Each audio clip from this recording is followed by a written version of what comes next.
Tonight from PNC Park in Pittsburgh, Pennsylvania, the Pirates host the Arizona Diamondbacks in Game 2 of their 3-game series as the Pirates enjoy their final homestand of the 2010 schedule.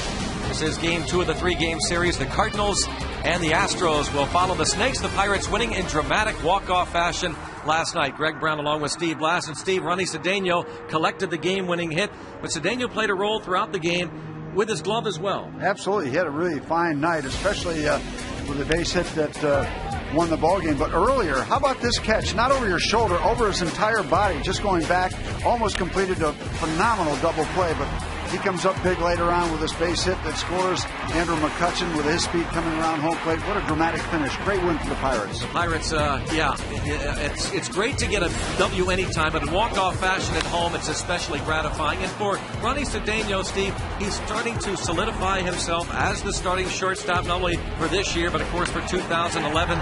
And we have seen flashes of what even the Cubs saw previously from Cedeno. Absolutely. You know, when you take a look at the overall numbers, they're okay, but he has done some things in very dramatic fashion, and you know, he really is kind of making a move to be the guy that you're going to look to next year. And according to John Russell, that's exactly the case. He's making a statement. I think that's what he really wants to do. By the way, in terms of his defense, he has the third highest fielding percentage among all shortstops in the National League, and you see that pop on occasion from Ronnie Cedeno. He and the rest of the Pirates trying to finish strong. And speaking of strong, how about this starter the Buccos got from the Los Angeles Dodgers? J-Mac, he is working on his scoreless inning streak, currently stands at 17 straight. Yeah, interesting combination because Barry Enright is going in the opposite direction. He's really been knocked around his last 2 starts, but James McDonald has been absolutely terrific. We'll see how far he can carry this little string along. Barry Enright got knocked around a bit last time out against the Cincinnati Reds. The calm before the fireworks. Well, we hope some fireworks are going throughout the game, and of course, after the game, the folks will enjoy some fireworks as well. The Pirates and the D-backs from Pittsburgh next. Coming up next on FSN is Pittsburgh Pirates baseball. Let's go Bucks! Woo! Let's go Bucks!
Well, they started this game at 7:03, this 7:05 scheduled game. So you missed the first pitch, ball one, and this one fouled out of play. 1 ball and 1 strike. Umpiring crew usually waits until that clock turns. Yeah, a lot of to 7:05. That's what the ticket says. Well, yeah, and a lot of people do a lot of preparation to get ready for a 7:05 game. There's a lot of work involved. So we are underway early. 2 balls and a strike. The count on Stephen Drew. Drew was 3 for 4 last night. He has an 8-game hitting streak going. We'll get through the lineups here shortly. Talk about James McDonald. And a lot to talk about with this lanky right-hander. 1 out. So now Kelly Johnson will come up. Let's take a look at the rest of the lineup. It is brought to you by Toyota moving forward. Kelly Johnson will be followed by Mark Reynolds, then Miguel Montero and former Pirate Adam LaRoche, former Bucco Ryan Church, currently 3 for 9 on the Diamondbacks road trip. Brandon Allen in 7th, Gerardo Parra in right, and Barry Enright is on the mound. Kelly Johnson 0 for 4 last night, and takes ball 1.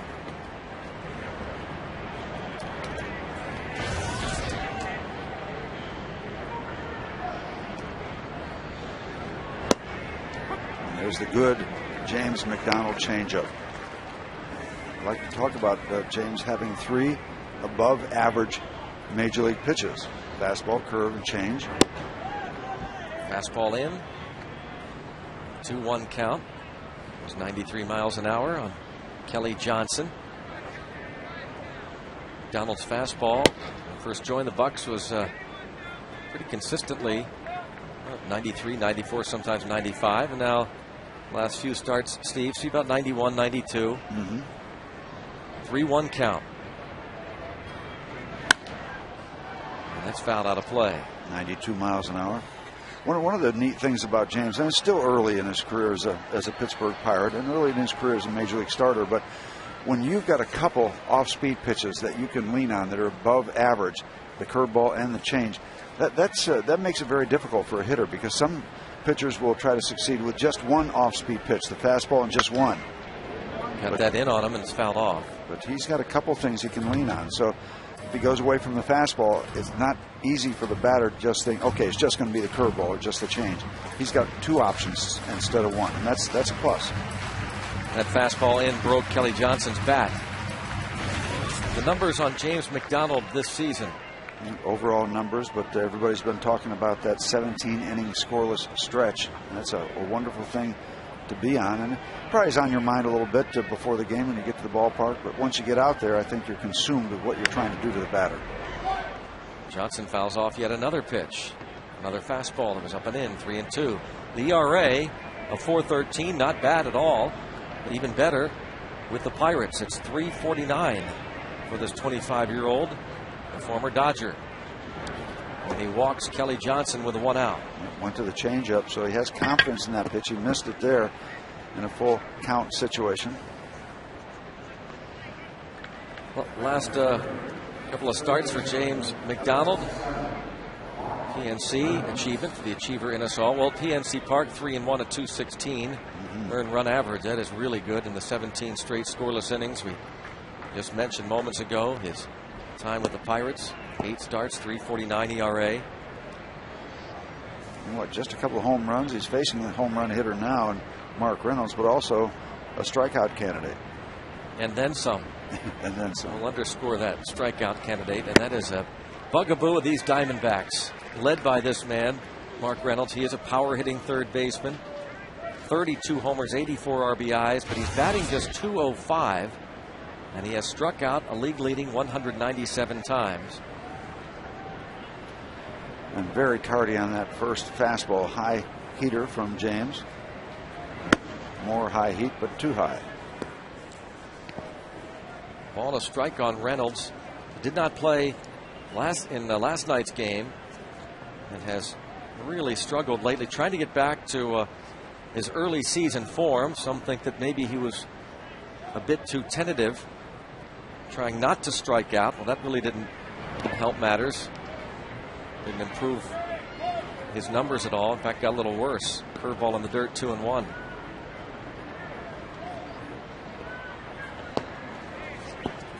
On Tuesday against the Reds, he picked up an RBI single in the 4th inning, which snapped a 24 at-bat hitless drought for him. McDonald, after pumping in those strikes to Kelly Johnson, eventually walking him on that changeup in the dirt. Now trouble throwing strikes to Mark Reynolds. I doubt if he'll go to the changeup, having missed it on the 3-2 count. Now Reynolds just going to be looking for heat, for fastball, trying to see if he can catch up to it. Runner goes and got a really good jump. It won't matter. It's ball 4, back-to-back free passes. And that's another thing we've kind of come to like about James McDonald in these last 2 games. A total of 15 innings, 5 walks, 2 last time, 3 before that. And he's only walked more than 2 batters a couple of times. One he walked 3 batters, and the other a 5 walk appearance back earlier. Pitching coach Ray Searage a visit. Here's the defense behind him. Jose Tabata, Andrew McCutchen back in the starting lineup in center, Ryan Domet in right. The corners, John Bowker at first, Pedro Alvarez at third, Ronnie Cedeno, Neil Walker up the middle. Former Diamondback Chris Snyder catches the former Dodger James McDonald. A couple of players that came over July 31st in a couple of different trades. Could be that perhaps James is a little pumped up with that 17-inning scoreless string. I feel so good, feel strong. I feel like I want to continue it. I might be overthrowing a little bit, trying to get too much on the fastball. When you really try to throw it harder than you can, you will have a tendency to stay upstairs, and that's where he's missed. This misses. Ball 1 on Miguel Montero, the left-hand hitting catcher. Obviously a double play candidate, but when you're throwing a lot of high fastballs, that doesn't lend itself to a lot of ground balls. 1 ball, no strikes, the count. And now McDonald really struggling to get strikes in there. 2-0. The home plate umpire is Dale Scott. He's the crew chief.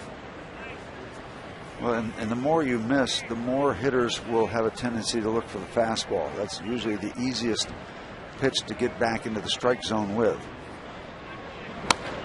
And a roller to second. Can they get 2? There's 1, and there's 2. Inning-ending double play on a 2-0 pitch. Miguel Montero rolls 1 to Neil Walker, the 4.63 DP.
PNC for the achiever in us all. By Barrel Automotive, Barrel.com. Definitely worth the click. And by your Toyota dealer, where quality, dependability, and good MPG all come standard. Toyota, moving forward. Bottom half of the first inning. James McDonald gets out of that top half after walking a couple. Thank you, Miguel Montero. Going into that DP, take a look at the Pirates lineup. Andrew McCutcheon, Jose Tabata, Neil Walker. Tabata last 10 games here at PNC Park hitting .385. Then it's Alvarez, Doman, and Bowker. Cedeno, Snyder, and McDonald.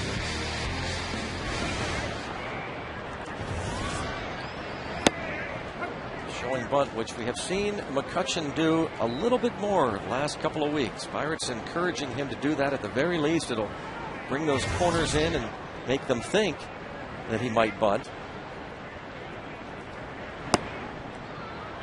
As he takes a ball, 1-1. See Reynolds kind of even with a bag at third base just in case. Although LaRoche convinced not going to happen.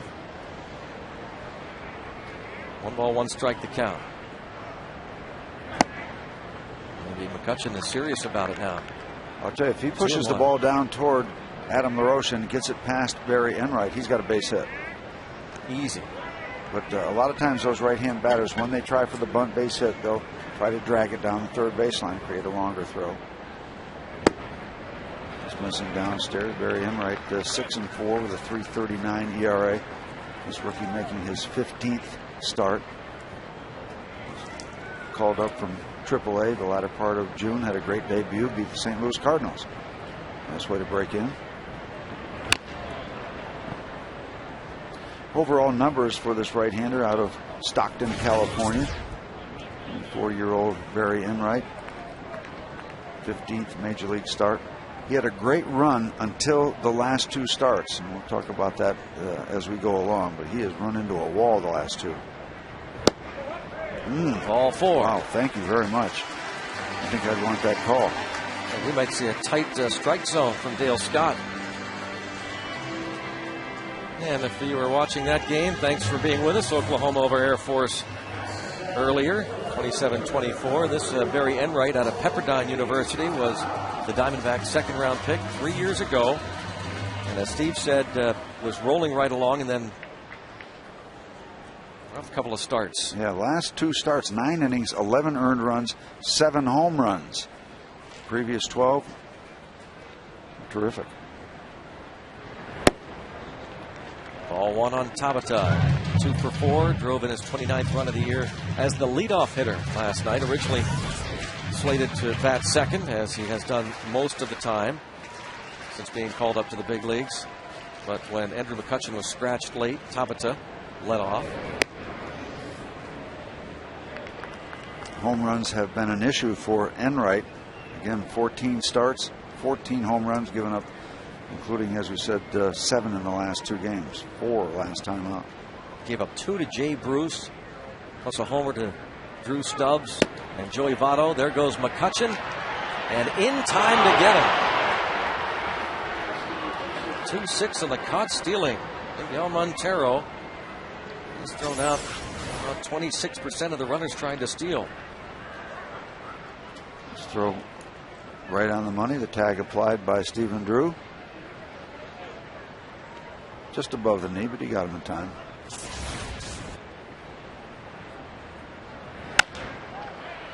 Tabata, fly ball toward right. Hara makes the catch. See, when catchers make that throw and it's kind of tailing on the first base side, that will allow you sometimes to get an out that you might not normally have gotten. Because if the throw is right at the base, maybe that runner has just enough time and distance that the throw is there and he can get the foot in underneath. But that throw that's tailing toward the first base side will give that shortstop a little bit of an opportunity to make that quick tag high up on the body and get the call. Take another look. The throw from Montero. You see it sliding over toward first base, and all you got to do is catch it and bring it straight down.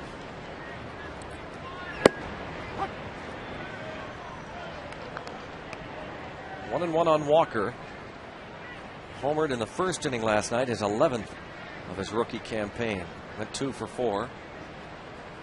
Sometimes when that throws right on the base, you have to search and find out where that tag, where that foot is going to be made. If it's tailing on the first base side, your only shot is to bring it straight down. Sometimes you get lucky. Montero has thrown out now 16 of 60, trying to steal this season against the D-backs, against their pitchers. In this case, Barry Enright. That seems like a big number of attempts, doesn't it? 60. Yeah, so people are thinking they can run on them.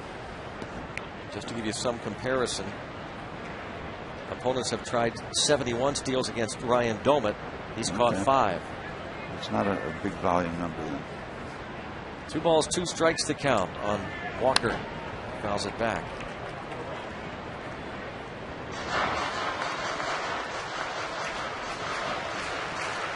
Tough times for Enright the last 2, but the previous 12 starts, no more than 3 runs, just twice. Somebody's got him figured out. Piece of that breaking ball after his last start against the Cincinnati Reds, where he lasted just 3 innings, giving up the 5 runs on 7 hits. Enright said he wanted to try to rediscover the feel for his slider. It used to be, he said, 2-1 or 1-2. I had a slider. I knew I could always throw for an effective strike, but seems to have gone by the wayside at least the last couple of starts. So tonight he and Montero trying to get the slider and the curveball back. His fastball misses. You might have made an operative phrase there in terms of curveball and slider, because a lot of times when you have 2 breaking balls, you don't have one dominant, one superior one. Sometimes you lose a little bit off each one and you try to throw both. His fastball is hit in the air to center. That is Ryan Church. Now it's the left fielder, Brandon Allen. Brandon Allen in left center field makes the catch. 0-0 after 1.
Consecutive innings. He's got a ways to go to meet Steve Blass, who in 1968, from September 11th through September 28th, 31 consecutive scoreless innings, and that included 3 consecutive shutouts. Nice roll to be on. September 11th, he beat the Phillies and had a couple of scoreless innings to end that outing, and then had the 3 straight shutouts. And then in his first 2 innings against the Cubs on September 28th, Steve threw a couple of scoreless frames to reach 31 consecutive scoreless innings. In 1968, when Steve Blass led the National League with an 18-6 mark, a .750 winning percentage. High fly ball to right. Doman lost it. Or else he either lost it or he's trying to deke. Not that it would be necessary to deke LaRoche. But he was starting to wave his arms like he didn't know where it was. I'm wondering, as a double. I'm thinking he did lose it. We're in the dusk area. It's not still light, not dark yet. A lot of height. Yep, he didn't see it. But he recovered nicely. Yeah, he was positioned, fortunately, right next to it. Leadoff double for LaRoche to start the second. Now Ryan Church.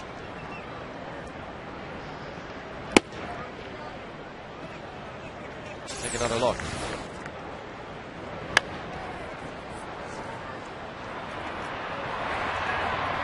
He lost it. Sure. Well, he wasn't going to catch it anyway. That was well up off the wall, so that was 2 bases whether he sees it or not. James is going to have to do a lot of work. Now there's step number 1 to keep LaRoche at second base. He's not going anywhere.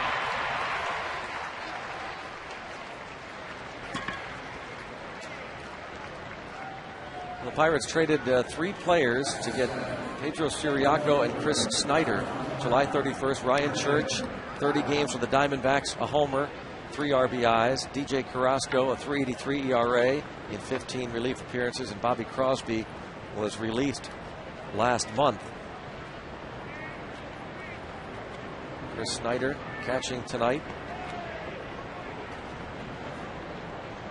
And Siriaco joined the team in September. He spent the month of August, first week of September at AAA Indianapolis. He's in the building. Brandon Allen starting in left field. Check swing and a foul ball. Justin Upton continues to be bothered by a sore shoulder. He missed 11 straight starts, and then on this road trip was back in the lineup for a couple of games, but missed last night and again tonight. This road trip started at Coors Field in Denver for these Diamondbacks. They were swept by the Rockies. The Reds took 2 of 3 to continue the trip. Off speed, got him. Nice changeup, and that's been an effective weapon for James. Not blowing people away with strikeouts, 4 the last start, 3 before that, but gets a very critical strikeout here if he wants to keep that string going after the leadoff double. You see him turn the ball over. The hand comes over the top, so he gets a little bit of that movement toward the Pirate dugout, out away from the batter. You can see the hand roll over the baseball. Really a neat look at how you get movement on a changeup. I'd like to look at that again if we could, if we get a chance. Good stuff. 2 outs. LaRoche still at second base. Gerardo Parra, the right fielder. Mentioned Upton not playing again because of the sore shoulder. Parra in right. Another look at this changeup. Yep. Watch the hand come over the baseball to put that spin to take it away from the batters. See how he turns the hand over from right to left over top of the baseball, and that gives you movement away from the hitter. The AGH cam. That's great. What a great tool to look at pitches and release points and all the aspects of a pitching motion. Great stuff. They're going to walk Parra intentionally after throwing a couple outside the zone. They'll finish it up as an intentional walk. Now Barry Enright, it's not a gimme for McDonald. Enright 7 hits and 27 at bats with 4 RBIs. Scoreless innings streak, longest current in the major leagues. James McDonald, 18 2/3. David Price on the mound for the Tampa Bay Rays tonight. He's got 1 under his belt. Tampa Bay hosting the Angels.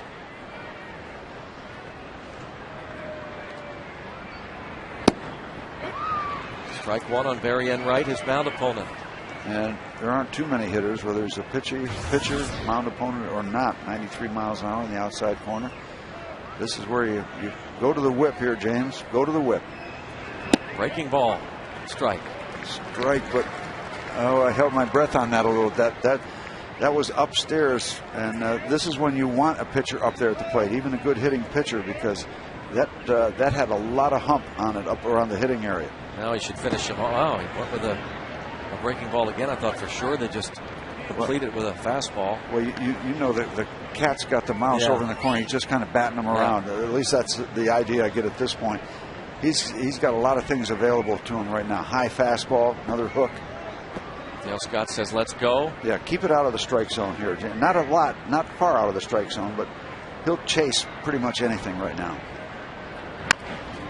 He got him with a breaking ball and rolls to the shortstop. Cedeno on to first. The scoreless inning streak for J-Mac continues. 0-0.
Mitsubishi Auto Show took place outside on Federal Street.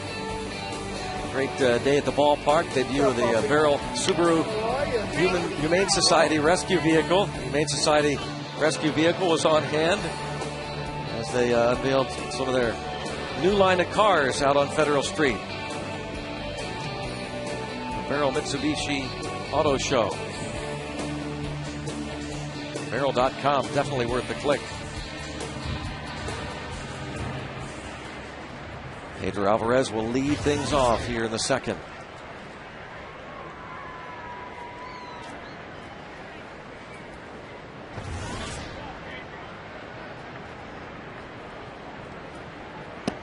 And a strike. Good. Time for a prediction. Yeah. We need a prediction. Alvarez is going to go deep tonight. I just got that feel with this matchup. Enright has given up a lot of them. All right, let's see if we can do it right here.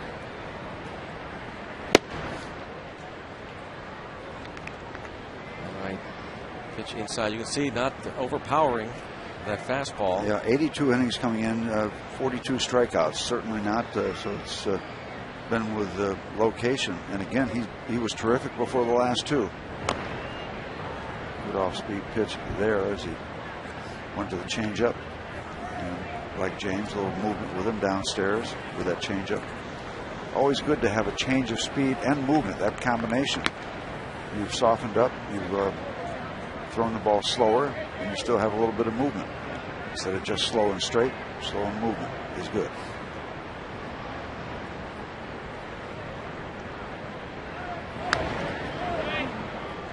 Now he comes back with the 89-mile fastball. We've not seen him. He's not faced the Pirates. I'm guessing that's probably around the top of his range. 89, 88, 89, 90 maybe downwind. 24-year-old right-hander. Hit hard, but the second baseman will gather it up. Kelly Johnson on to LaRoche. So Enright gets Alvarez to start the bottom of the second and brings up Ryan Doumit.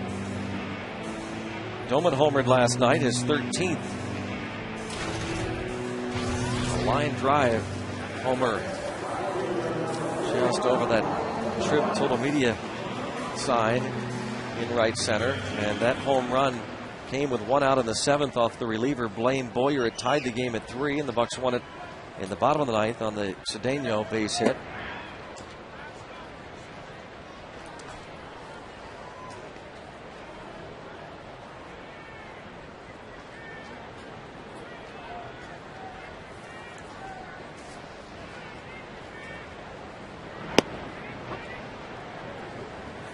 Breaking ball, high strike called. It was above that. It was a line drive home run. Right about where that guy's standing. That red line, or the yellow line, just to the left of that, that's where that ball disappeared. Gentleman with a glove up there. Might have been able to catch it last night. Here it is. Follow the yellow line. Tied it at 3. Number 13 for Doumit. Pops this one up toward the stands. 2-2 count. Last 18 games, Doumit hitting .321 with 3 homers and 9 walks.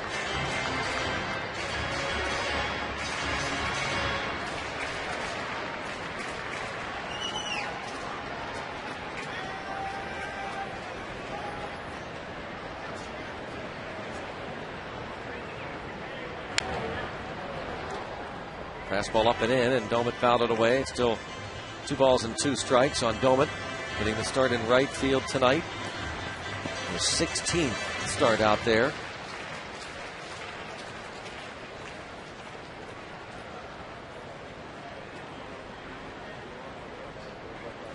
Another 2-2 pitch. That misses badly, 3-2.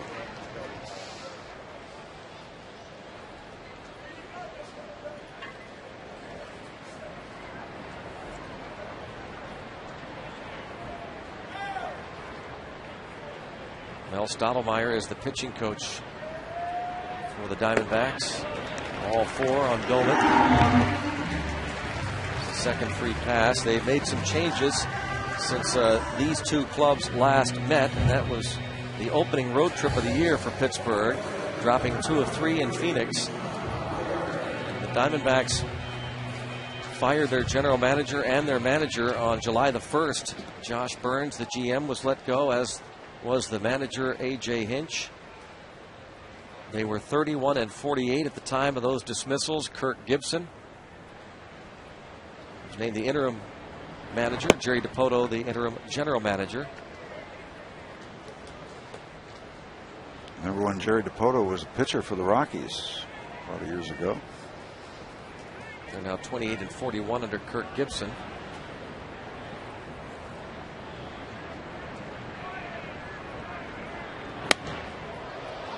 Ball fouled out of play off to the right. We're talking about former Pirates earlier.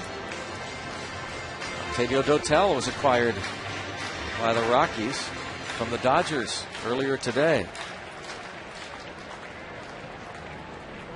And the Rockies pounded the Dodgers 12-2 tonight in LA, so they didn't need Dotel's late inning work, but he would not be eligible for postseason play. That would have had to happen before September 1st.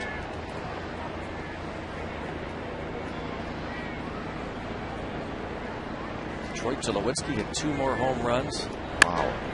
Oh, Bowker hits a high drive. That's going to be a foul ball, but very impressive. Off the Pirate Charity sign. You can hear it hit that big sign that the Pirates have. Foul territory, Pirate Charities.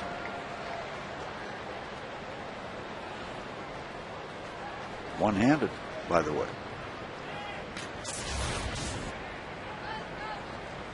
Long way.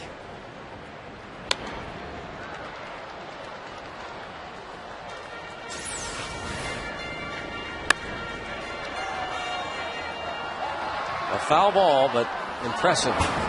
Bang off the sign.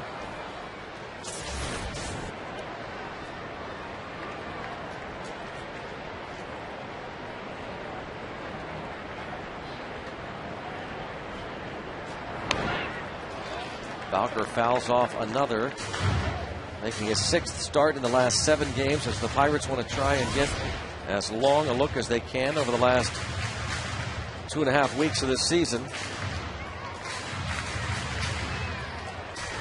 Getting to start at first base tonight.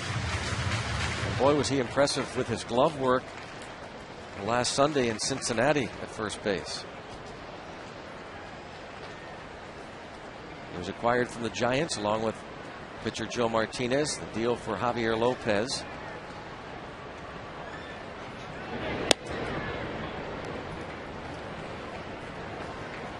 A 1-2 on Bowker. Scoreless game in the bottom of the second. And some control issues. Working in the bottom of the second. Just 1 out. 5 walks issued so far in this game.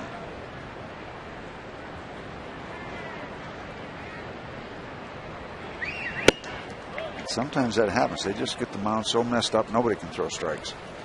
Those nights where free pass after free pass is issued. Bowker was asked about the grind of the season 2 years ago. He said his career high in terms of innings pitched, 164 innings. He's already thrown 178 this season. He said his arm feels fine. He's tired, but wants to grind it out. He says someday hope to be pitching into October in the playoffs. So certainly won't make it an excuse why maybe the control has been a trouble spot for him the last few starts. Do I detect a mohawk on the back of that cap there? Maybe a custom hairdo for Mr. A little Brian Wilson action. Mohegan. 2-2. Bowker lifts this one. Maybe Roche is going to run out of room several rows back. Bowker continues to foul off a number of pitches. This will be the 9th pitch he sees in this at bat.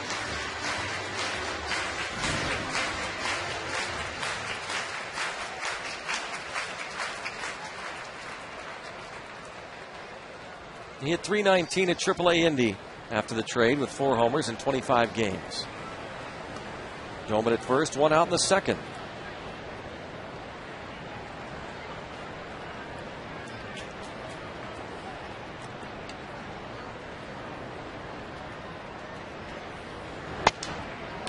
Rolls this to the shortstop. 6-4 and 3. Double play. Ends the bottom of the second. Diamondbacks and the Pirates are scoreless through 2.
City along the Allegheny. It's hard to believe, Steve, when a week from tomorrow we'll be saying goodbye to PNC Park for another year, huh? It is astounding. And the older you get, the faster it goes, trust me. But the parrot never ages. Still cranking. Just like he was on opening day. He'll do a lot of work over the offseason, too. Oh, yeah. You'll see him at a school, I'm sure, near you. There's no rest for a parrot. Well, Stephen Drew popped up to start the ball game. When how hard has James McDonald worked to keep that string going? A couple of runners on base in the first and then a leadoff double in the second. You've been challenged. Let's have a little 1-2-3 action, James. Give yourself a breather. So there's one. Should be anyway. Whoops. Nope. Cedeno. Nice going, Greg. Yeah, sorry about that.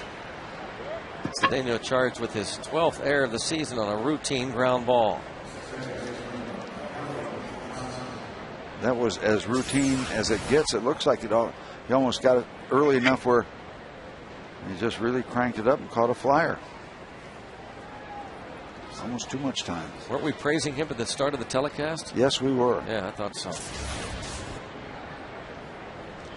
You love dramatic, but you really love consistency day in, day out by your shortstop, because he just gets so much action. And no matter who it is. And I know it's good that the Pirates are, John Russell's talking about how he's solidifying himself, and he's done that. He's done better. He's not the best shortstop in the league by any stretch. He's not the worst, and he's done better.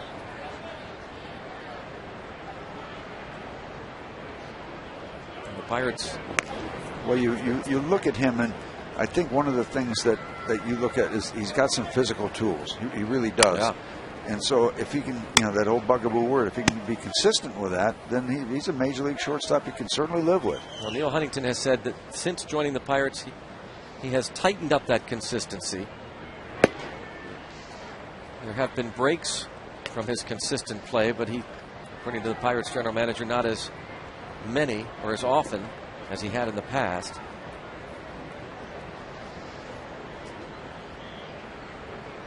And to be honest about it, what are the alternatives? I mean, at this point, you can live with Cedeno as your shortstop. They may have to go out and look at other positions, but shortstop is not one where they have a great need.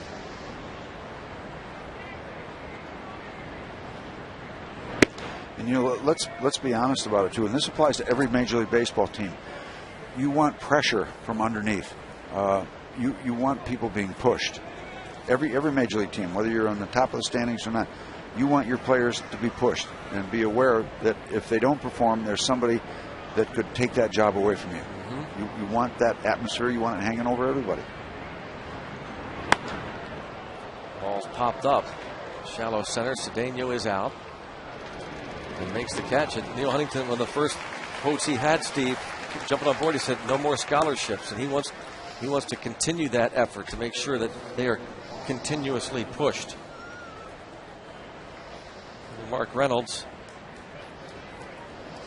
in terms of other shortstops in the organization, the first one that comes to mind is Pedro Siriaco, but I don't think anybody's thinking that he's a short-term answer in place of Cedeno. Argenis Diaz, good glove man.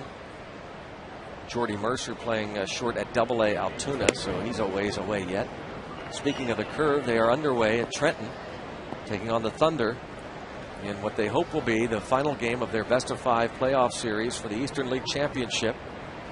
Altoona winning last night against the AA affiliate of the New York Yankees. And they win tonight. They take their first ever Eastern League Championship.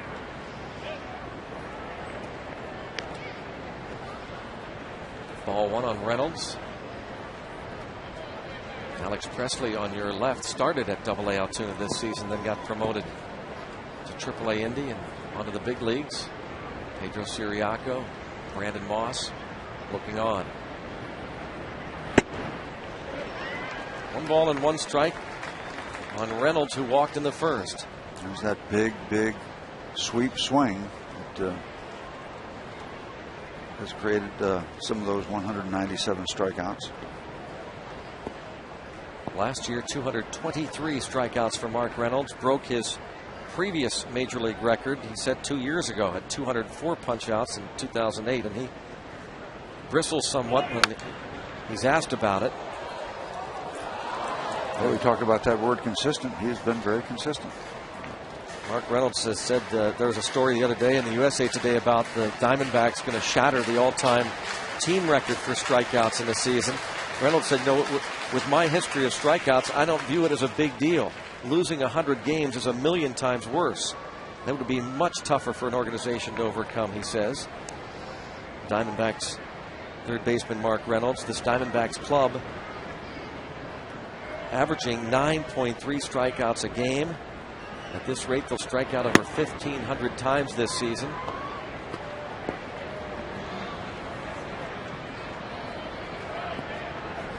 It'll be the third time the single season strikeout record has been broken since 1968. The Brewers hold the current mark, 1,399 strikeouts in 2001. 2-2.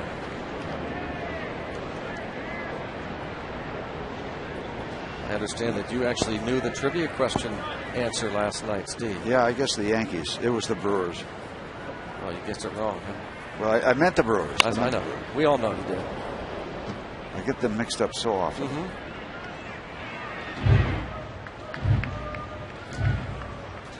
Currently, the Diamondbacks have struck out 1,380 times.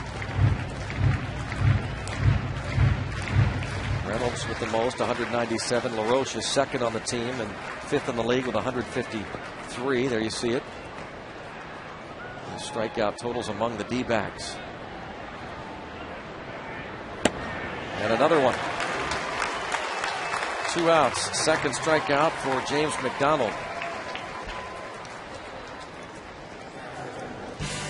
Visit the official online shop of the Pirates at pirates.com. Browse the largest selection of official gear, including the latest apparel, nostalgic memorabilia, and authentic classics for the whole family. Get your gear from the official source, the pirates.com shop. Accept no substitutes. 2 strikeouts for James and McDonald. They both come at very, very good times. You got Brandon Allen to set up the scoreless second, and now Mark Reynolds to get himself one step away from putting up another 0 here in the third. If he can put up another 0 here in the third inning, that scoreless inning streak would reach 20 straight. It's currently the longest scoreless streak by a Pirates pitcher since Zach Duke had 22 straight innings without giving up a run back in 2002.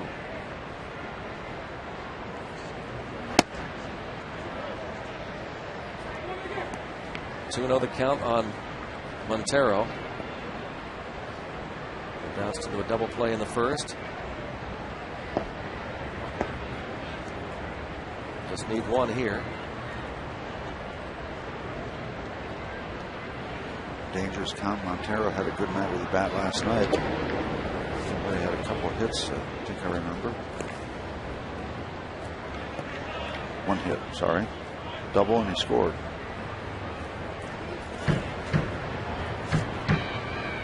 Two-0 count on Montero.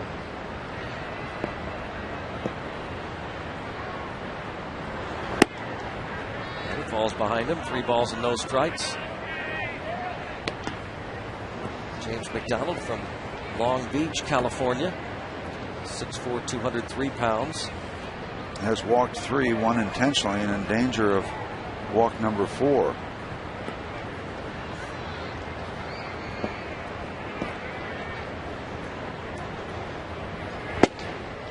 And green light swinging. Montero comes up empty. That's why you don't just throw a courtesy fastball 3-0 count. Might have the green light. He did, and still had enough mustard on it to get by.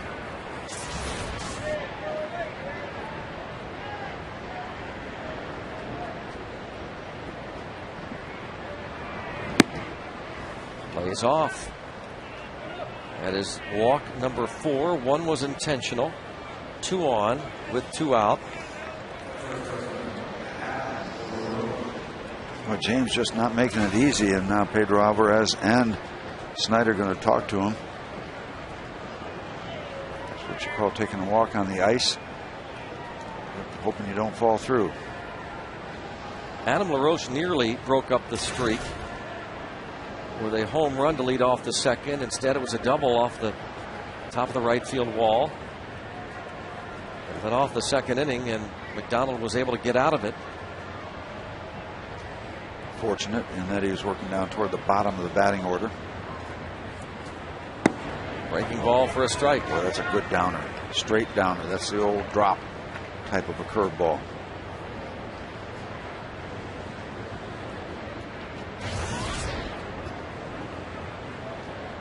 '91 RBIs, a new career high for Adam LaRoche. Fastball in.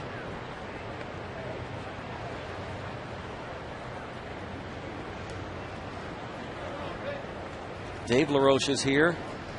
Adam and Andy's father. Former big league closer and all-star himself. 1-1 pitch. Another breaking ball and a strike. Yeah, that's the good curveball. He threw a couple lazy curveballs to his mound opponent, Enright.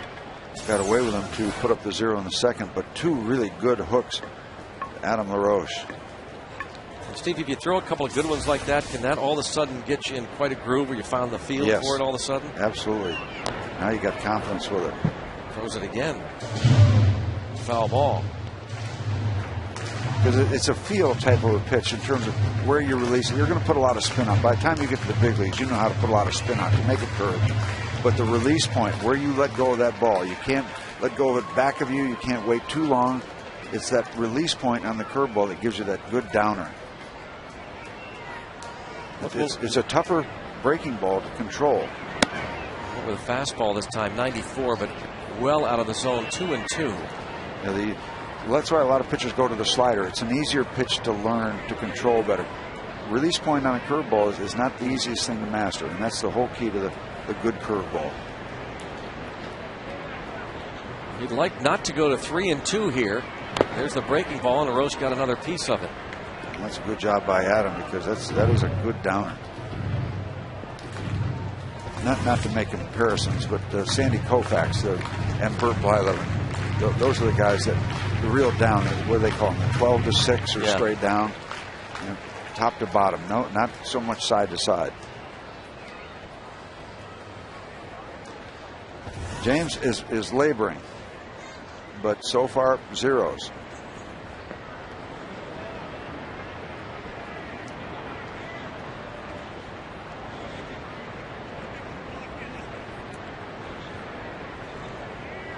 You can labor like this and still put up another zero, and you say, okay, I can find it. It'll come. He's trying everything right now. That might have been a changeup that was upstairs. Yeah, certainly not the fastball, 81 miles an hour. So, yeah, when you're throwing the changeup way upstairs, remember he threw a good one to somebody earlier where he turned the ball over. Had a little movement down away from the left-hand batter.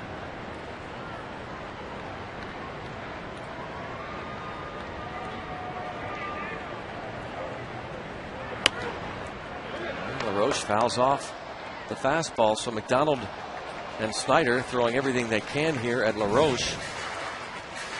Yeah, and the further this goes along, the shorter on the back end of this outing it becomes for James McDonald, because he's already averaging 20 pitches an inning. So when you're starting to average 20 pitches an inning or more, you are laboring. He got him. Nicely done by James McDonald. It's not pretty, but it's 3 zeros for James. He keeps the string going, keeps it a scoreless ball game. James McDonald dealing, working hard.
Ronnie Cedeno leads off, bottom of the third inning. Wants the ball at the first base side, but butted it too hard and right at LaRoche.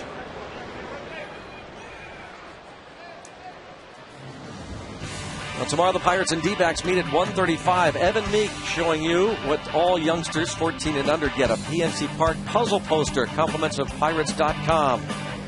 Plus, the Family Fun Zone out on Federal Street before the game, and after the game, kids run the bases thanks to HK Pretzels. For tickets, go to Pirates.com.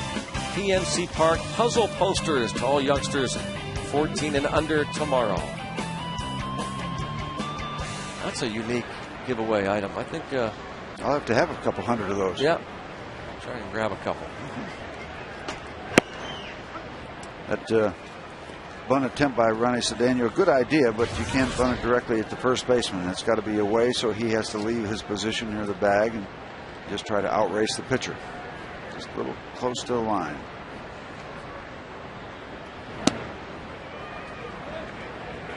Ball to strike on Snyder, who shared catching duties with Miguel Montero for a while, and they decided to deal him away.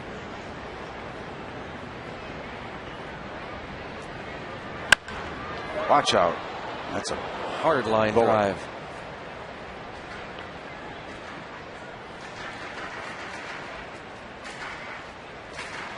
Here's Snyder. 4 of his 14 home runs have come in a Pirates uniform. He sure would like to improve on that 168 Pirate batting average. He said he's not going to wow you with his offense. He's a career .230 hitter. But he'll provide some pop, drive in some runs. Diamondbacks selected him in the second round of the 2002 draft. It's going to be a big item, a Pirate catching situation over the winter on into spring training. He's got to love that. Base hit against his former club, and James McDonald, who has done nothing at the plate, can now be productive by bunting him over.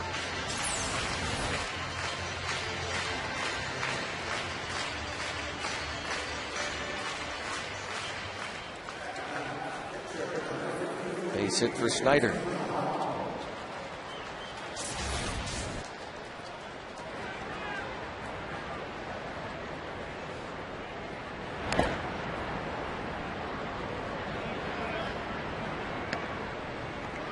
McDonald even looking for his first sacrifice bunt in his major league career as Tony Beasley runs through the signs. We were talking last night about how many injuries catchers sustain when they're in backup pitchers that square around early. Those foul balls, just through the course of a season, you just get beat up. There's another chance. I mean, so many balls off the top of the bat, bottom of the bat. Catchers, I would think, start flinching toward the middle part of the year when pitchers are up there trying to bunt. Tony Beasley going to tell him, you're going to try that again, probably. He is 0 for 26 in the major leagues. James McDonald.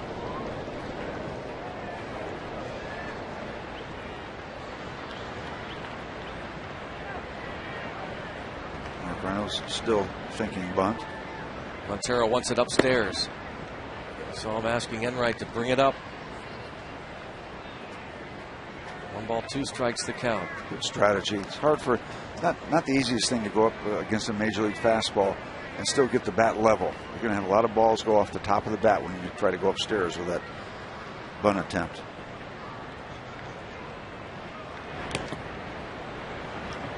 McDonald will have to work on the bat over spring training.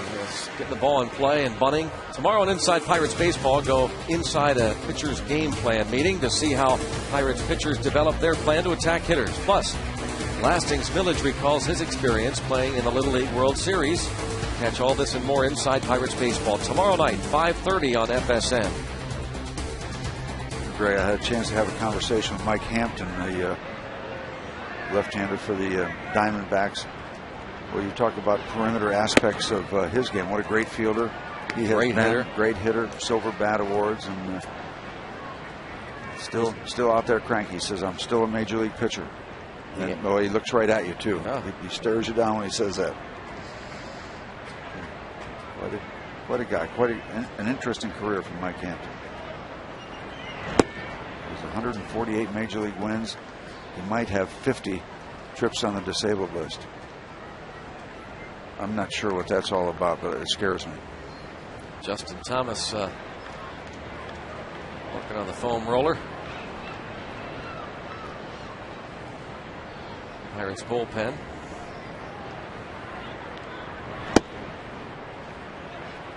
Ball 3 on McCutchen, who walked and was caught stealing in the first. Just 1 hit for each club, but both McDonald for the Pirates and Enright of the Diamondbacks have not made it look that easy. It has been a grind. 3-0 count on McCutchen. And a strike is called. You have a foam roller at home, Greg? I'm going to get one now. I am too.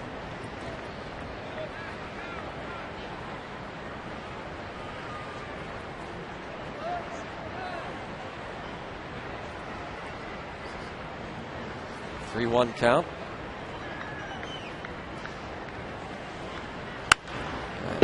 Old foul sharply hit by McCutchen. 3-2.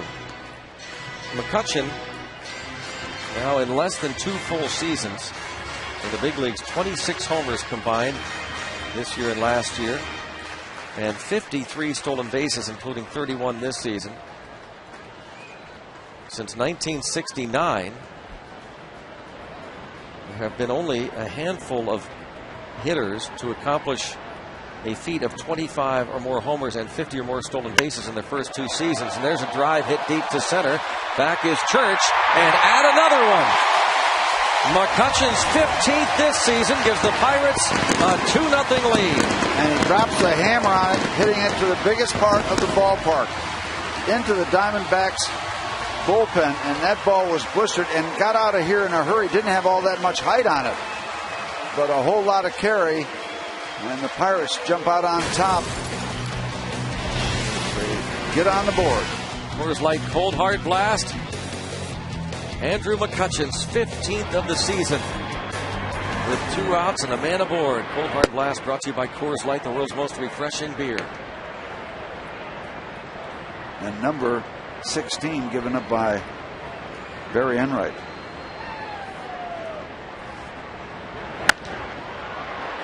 Tabata puts a charge into that one, and that is going to short hop the wall. Tabata into second base with a double. And that ball got out there in a hurry. I mean, 2 back-to-back rockets. A couple of balls hit with vapor trails. Take another look at the home run by McCutchen before this Tabata double. The AGH cam. It just gets it flush. Good sound to it and a good look to it. Yep. The minute you see Ryan Church peeling off, not going after the ball, you know it's gone. 15 homers for McCutchen now in the season and 52 runs batted in.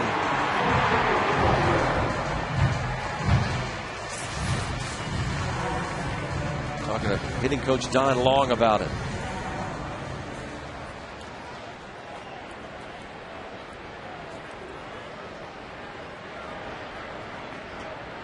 Kind of picking up where he left off last night, scoring that winning run.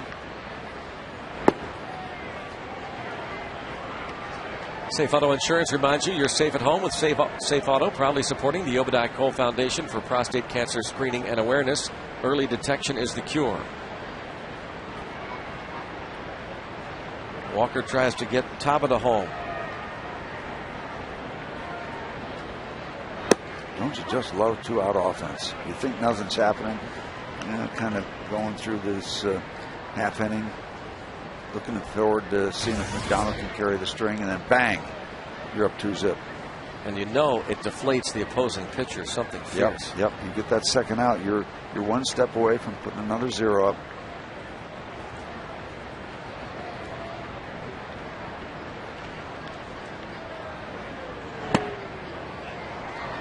Walker flied to left center field in the first. You were mentioning, Greg, that Enright gave up 4 home runs last trip out. So that's been a real bugaboo for him now in 3 starts. 4 last time out, 3 the time before that, and now another one tonight. The long ball. It's 3-1. And with Alvarez on deck, if he loses Tabata, you just wonder if Kirk Gibson might not make a call down to that bullpen, because Enright is laboring. And the last 2 shots, and even the Snyder base hit, were hit hard.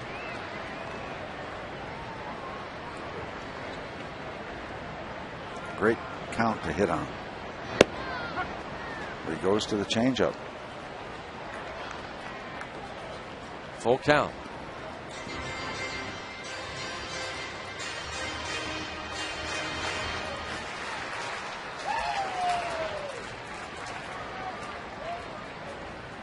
Kirk Gibson, the interim manager.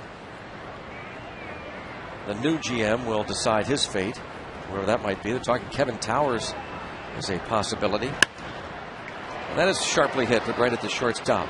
Stephen Drew throws out Walker. Andrew McCutchen, the home run into the bullpen, his 15th dinger, and gives James McDonald and the Pirates a 2-0 lead.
The year, and his first 2 seasons in the big leagues, 27 home runs for McCutchen. Barrel.com league leaders. Barrel Automotive, definitely worth the click. Andrew McCutchen, 27 homers, 53 RBIs, and since 1969, there you see the players that hit 25 or more homers and stolen 50 or more bases in their first 2 seasons in the major leagues. Barry Bonds, Mitchell Page, Ellis Burks, and Oddibe McDowell. And Andrew McCutchen on that list now. Some Pirate action on that list. I think McDowell, didn't he Pirate for a time? Oddibe? Yeah. Never? Not for a minute? Not even for a second. Ryan Church doubles to left. Maybe he's on a flight that stopped in Pittsburgh on the way to somewhere. So here we go again with a challenge for James. A leadoff double. And the Diamondbacks have had a runner at second base in each of the first 4 innings. 5 left on so far. We're going to have to try to work hard. He struck Allen out last time he was in this kind of situation. Leadoff double by Adam LaRoche.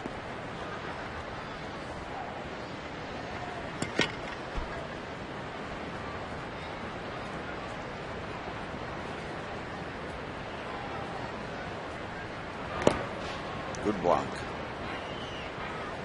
Certainly don't want to gift wrap a trip to third base here. 2-0 count. James McDonald, the scoreless inning streak stands at 20, but Ryan Church at second base with no one out.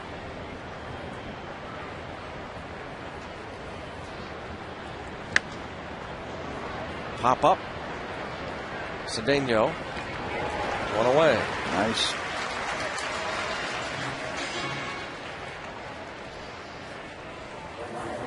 Time for our AT&T Mobility Trivia question. Rethink possible. Which teams did Arizona manager Kirk Gibson play for in his 17-year big league career? Now, can I get a number of teams and then select? Absolutely. How many? Oh, you want to get a number of teams? Yeah, and then I'll tell you what they are. Oh. Sure. I'm told now the trailer says no, you're not allowed to do that yet. All right, I'll go to work here. Gerardo Parra. There's my roll bar. Takes ball 1. Was it roll cushion or roll bar? Roll cushion. What is that The roll bar. I don't know what it was. Okay, I've got a couple teams here. No. Let's. He's talking about the foam roller. Oh, that thing. Let's. Greg Dash, put all the teams in the major leagues in a hat. Let me pick some up. 3-0 on Parra. I mean, why can't we just get a player's name or one number? You get. What if he played with 13 teams? Come on. Okay, he did not. He didn't play for 13. Okay, 12. No. Strike, 3-1.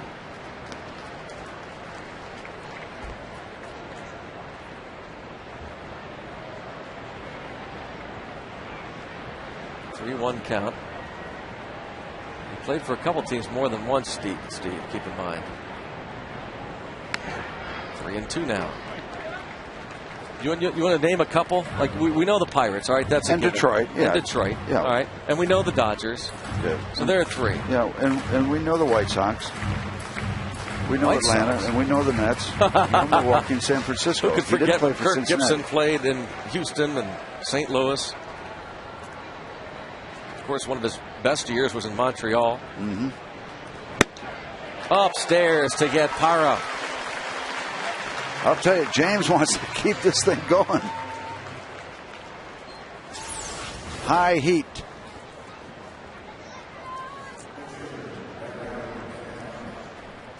And now he'll work against his mound opponent once again with another chance to wiggle off the hook.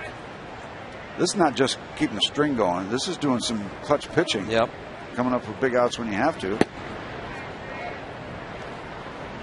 Good looking pitch right there that he does not get the call on. He got Enright to bounce to short in the second inning, but yeah, with a mediocre curveball, got kind of fortunate, but got the out. Enright has 7 hits now. Keep in mind, in 28 at bats. We would hate to see the streak end with the pitcher collecting an RBI. So McDonald really wants to get him, get this scoreless inning streak up to 21, and keep the 2-0 lead intact.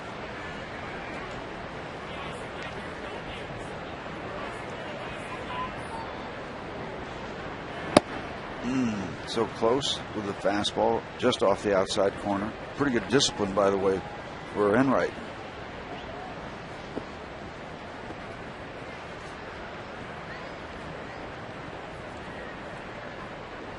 What do you think about the hook here?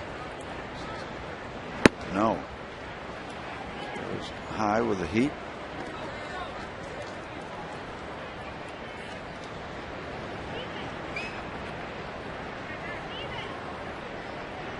He's walked 4, 1 intentionally to get to Enright. And how about that? Streak will end on an RBI base hit by Barry Enright. It's 2-1. And James is going to be upset with himself because the opportunity was there for Enright because of the 3-1 count, almost knowing he's going to get the fastball. Decent fastball, but on a 3-1 count, you're looking for it. And actually, a good job by Enright just to go the opposite way. He has an idea, that's for sure, Enright.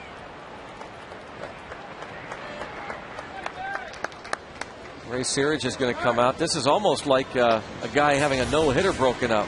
You see Neil Walker coming out and just trying to settle him down, encourage him. Ray Searage going to come out. Yep. And you say, hey, listen, that streak's over. You got to let it go. Yep. You got to let it go. It's over. You can't do anything about it. He'll tell him tomorrow you dug your own hole by going 3-1 on him. But he won't do that tonight. Streaks are funny things, aren't they, Steve? The hitless streaks, the hitting streaks, the scoreless inning streaks, they start, I'm sure, playing on your mind. Oh, yeah. Neil Walker said he was almost relieved that the 18-game hitting streak was over. Well, you relax more, for sure.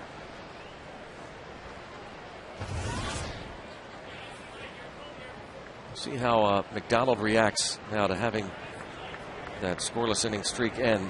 Boy, he was just where he wanted to be, too, after the leadoff double. The 3-1 count hurt him.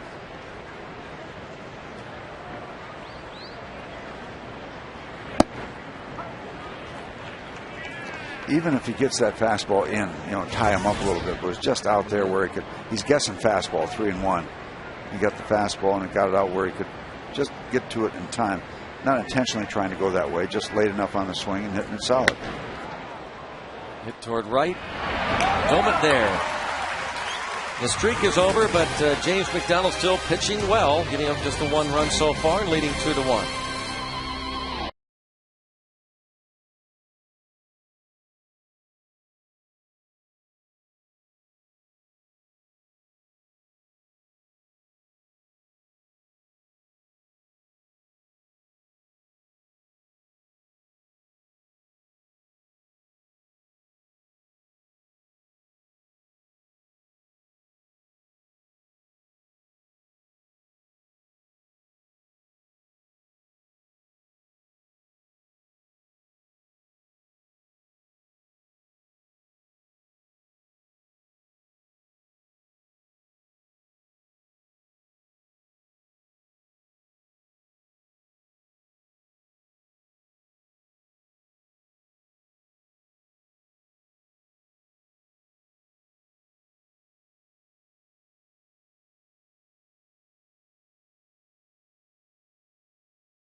Ray Searage, the Pirates pitching coach, talking with James McDonald, who was really unhappy when he went back to the dugout.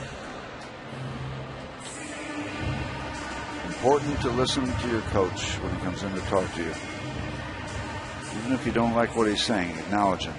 He's in your corner.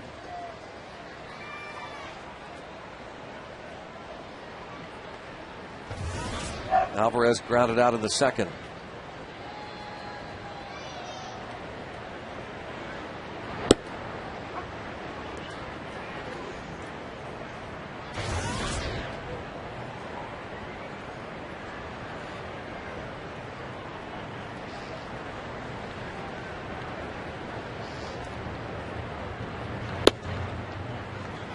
One ball, one strike on Alvarez. Doman to follow, and then Bowker.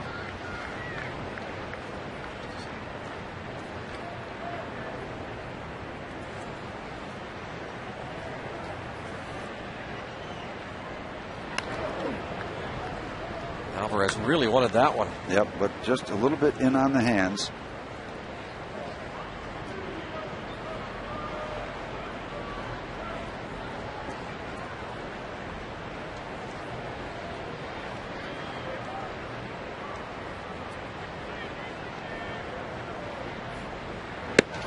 I think, once again, the trivia question is very unfair in that you want a very wordy answer. You want multiple answers. It should be the AT&T Mobility trivia questions. I want 6 or 7 answers for that one question. I don't think it's right.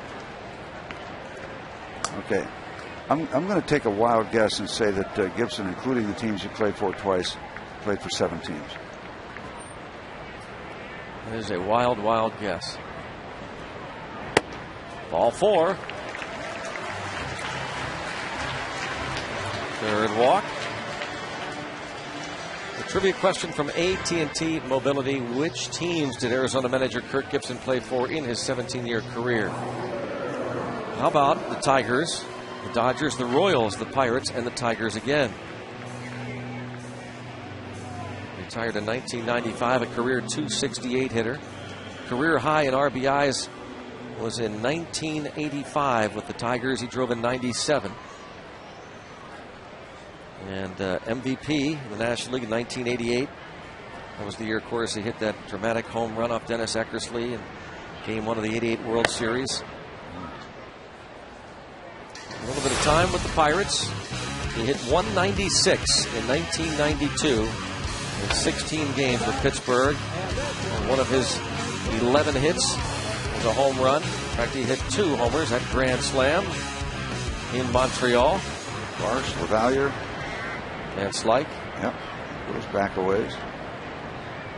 The most dramatic home run that you'll ever hear about in Los Angeles, for sure.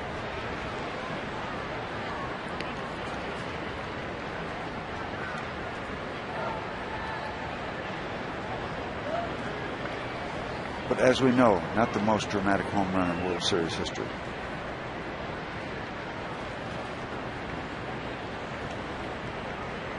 One ball, one strike to count. And Domek gets under that one. Pops it up to the right fielder. This is it. High drama. First game of the World Series. Didn't think he could play. And apparently, as legend has it, pulled himself off that trainer's table. Could barely walk. And hits that home run. As Tommy Lasorda surprised everyone by calling on Kirk Gibson as a pinch hitter when everybody had been told there was no chance he'd be able to play or even swing a bat. High drama indeed.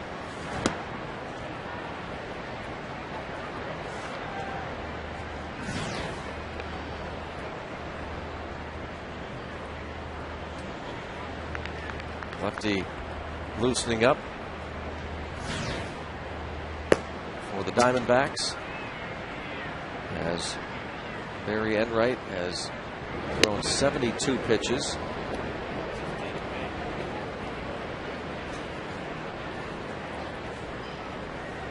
He, like James McDonald, has had a little bit of trouble throwing strikes. Well, he's only walked 3 and given up 3 hits. Some extended at bats, including one from John Bowker in the second inning that ended with a double play. Bowker hit into a 6-4-3 double play. During that at bat, he hit a majestic drive foul off the Pirates charity sign. Beyond the right field foul pole.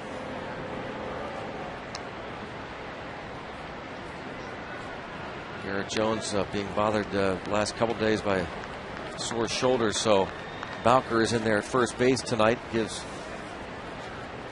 Garrett Jones a night off.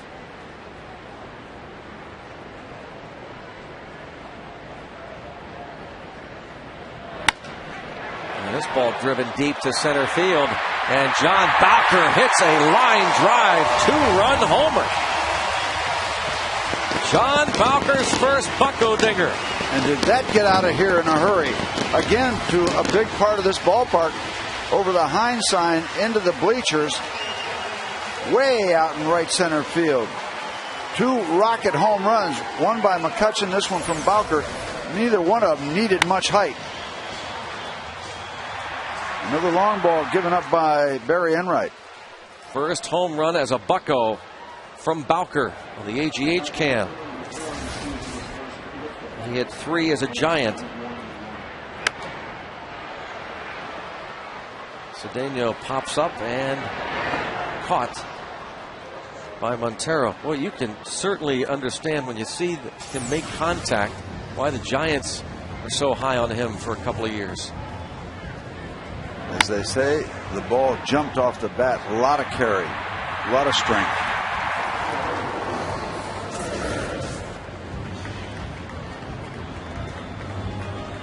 (4-1). John Bowker's first Pirate dinger. Pedro Alvarez congratulates him.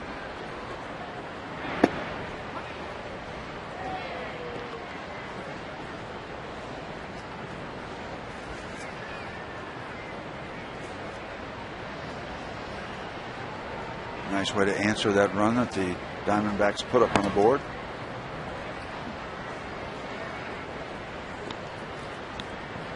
One ball, one strike on Snyder.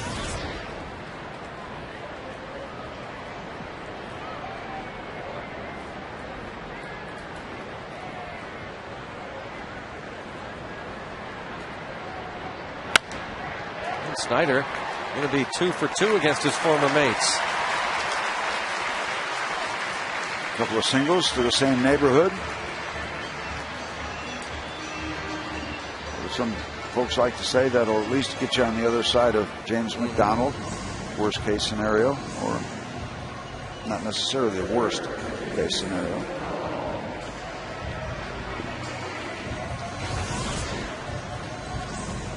Best case scenario, have him get a base hit, get his first major league hit.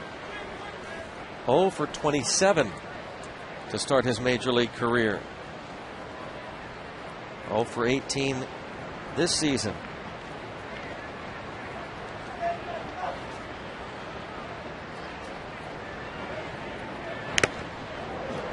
Got a good piece of Montero. He's got a ways to go, Steve, before he matches another streak, the Bob Buell hitless streak of 1962, when Buell went 0 for 70 with the Milwaukee Braves. 0 for 70. There are streaks and then there are streaks.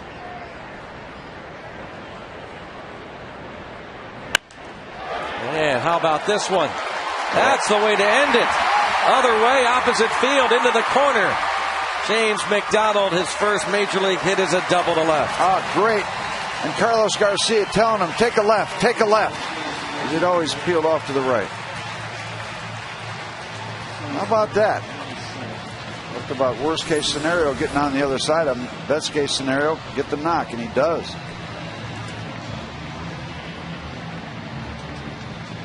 And now we're going to have a pitching change as you take a look. His first major league hit. Yeah, when Kirk Gibson sees that, he said, that's enough. Uncle. Last time out, Enright went just 3 innings. He will not get out of the 4th. The 2-run homer by Bowker, the line drive dinger, and then with 2 outs, a Snyder hit and a McDonald opposite field double. Columbia Gas 811 call to the pen. Pirates lead it 4-1 and look for more.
Sports medicine injury update the other day in New York. Eric Jones got jammed his right shoulder on that diving slide, and a couple of times last night making diving attempts at some ground balls. Picked this ball up in foul territory, and so that Shoulder banged up a bit. John Russell giving him the night off. Injury update thanks to our friends at Allegheny General Hospital Sports Medicine, official medical provider of the Pittsburgh Pirates. He is available to pinch hit.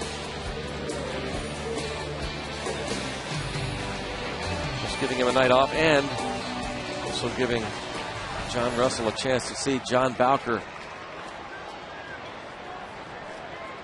Zach Kroenke now faces Andrew McCutchen, who has walked and homered. What a bonus this would be. Get something going here. Kroenke is Mr. Rule 5. He was signed by the Yankees originally, and then the Marlins picked him up in the Rule 5, didn't like him, gave him back to the Yankees, and then the Diamondbacks selected him again in the Rule 5. He's not been returned to the Yankees to this point. Second Major League appearance. 2-0. Omaha, Nebraska. And the University of Nebraska. James McDonald at second. I almost think of Zach Greinke, the guy from Kansas City that had such a great year. –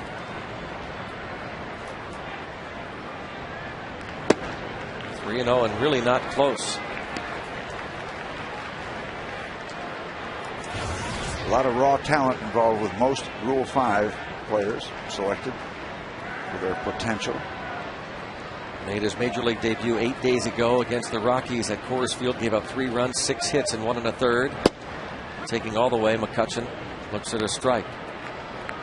There have been Rule 5 players that have worked out.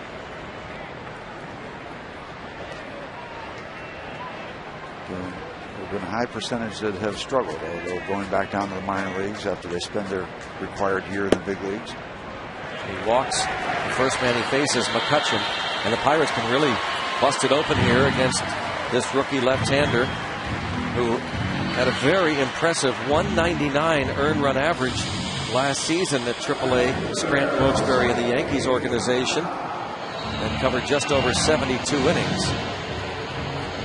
But it is a lot different in the big leagues.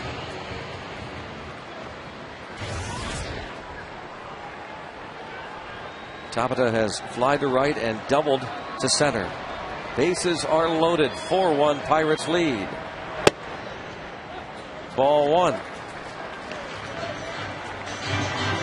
Snyder at third. McDonald at second. And McCutchen, the walk, he's at first. And there's the reset as we get you up to date on the possibility for the Pirates to break it open. And there is ball 2. And now Montero will try to settle him down, and out will come Mel Stottlemyre.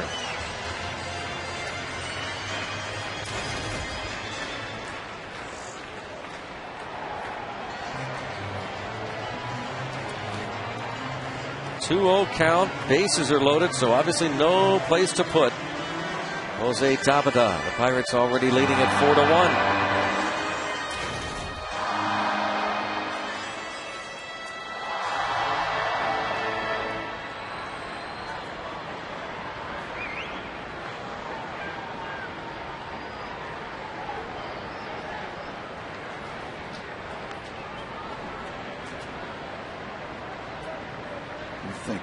Mr. Tabata isn't salivating right now.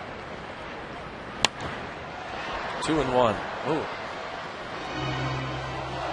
Stung, huh? He wrenched his back on that swing. Or wrist. Really reaching. Shaking that left hand, and here comes Brad Henderson.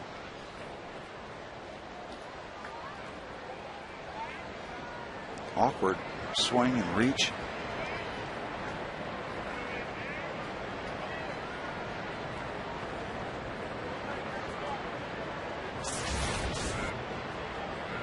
If he pulls something, they're talking about the hand now, huh? Yeah. Oh, I thought it was the back. See him shake that hand after that swing.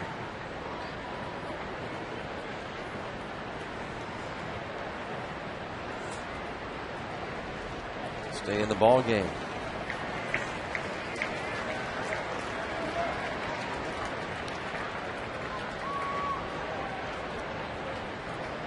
Keep an eye on that left hand there, or wrist.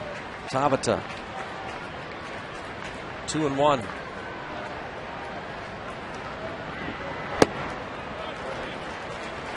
He might not have to swing this at bat. 3-1 the count. And it looks like Kirk Gibson is going to let this youngster go for a little bit. Nothing happening in the bullpen as he is struggling to get the ball in the strike zone. Walked him, brings in a run.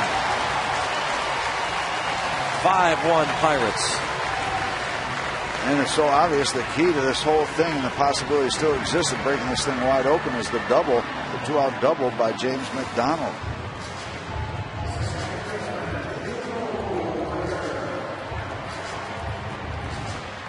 So Snyder scores. McDonald trots to third. Get some action in the D-backs bullpen now. Cutson at second, Talbot at first, and now it's Neil Walker.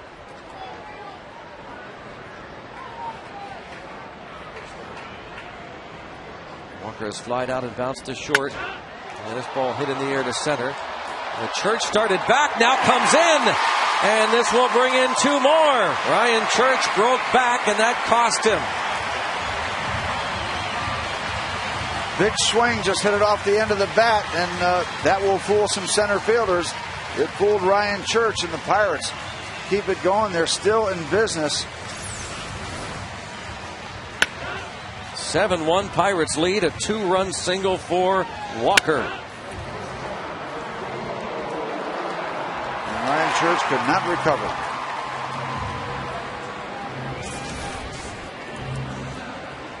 Gives Walker 56 runs batted in.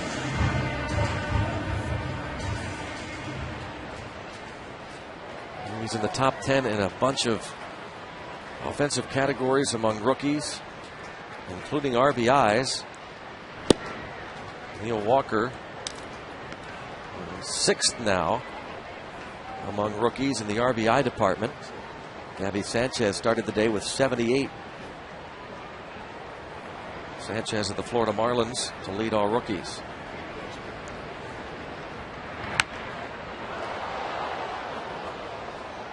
Oh, 0-2 the count on Alvarez.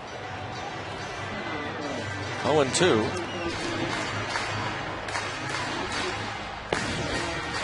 Leo Rosales is the righty loosening in the bullpen.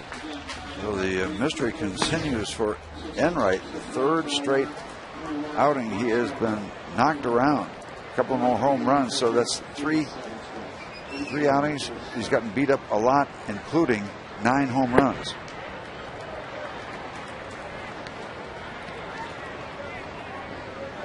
A ball and 2 strikes on Alvarez. Enright started this inning by walking Alvarez. Alvarez aboard when Bowker homered.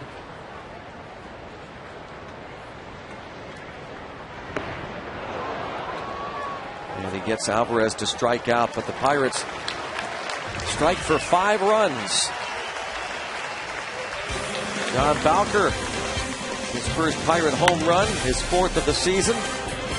With Alvarez aboard, and the Pirates add on, leading at 7-1.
on FSN Pittsburgh is brought to you by AT&T.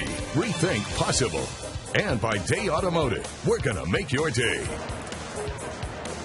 Pirates trying to make the fans' night here with their 7-1 lead. They came back a couple of times last night, won it in walk-off fashion, 4-3 in game 1 of the 3-game series against Arizona. Now lead 7-1. James McDonald trying to even his Pirates record of 4-4. With this 6-run advantage, see how aggressive he'll be in the strike zone. 1-1 on Kelly Johnson. Johnson has walked and popped to short. You'll hope that it's very aggressive. Pirates showing some fireworks of their own before the show, post-game show. A couple of home runs, a couple of doubles.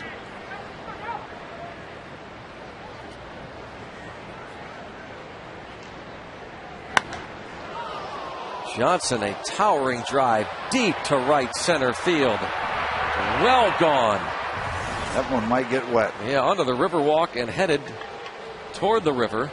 Yep, taking it to the house boat. Johnson's 22nd home run.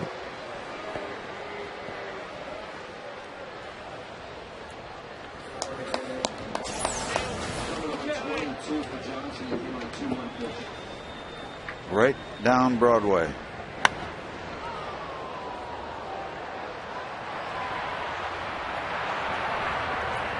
Onto the Riverwalk. Down into the evening. Into the night.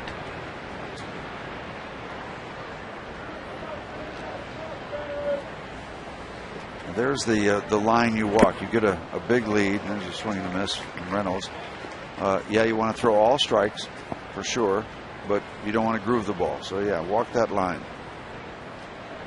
Still want to throw good strikes. Yeah, that's the priority. Searching for that baseball, Steve. Somebody didn't trim their hedge. A lost golf ball. A scramble for it. You got 5 minutes to find it, or you have to move on.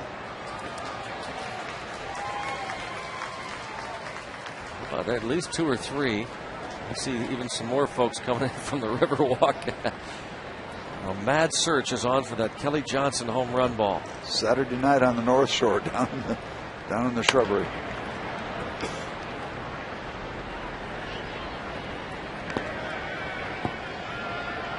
The home run, just the 3rd, allowed by McDonald.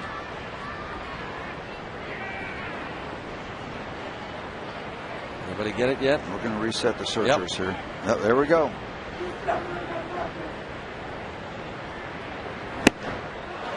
Down on strikes for a 2nd time tonight. And for the 199th time this season, Mark Reynolds strikes out. 5 for James.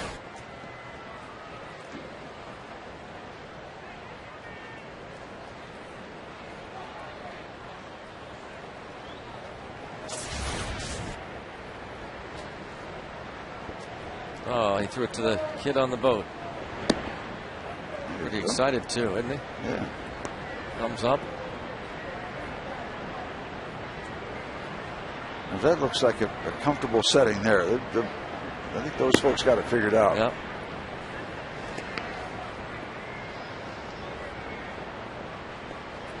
Now they're going to stay right there for the fireworks show. They're going to be right in the action unless they chase them out of there. I don't know how that works. But they're going to have a bird's eye seat.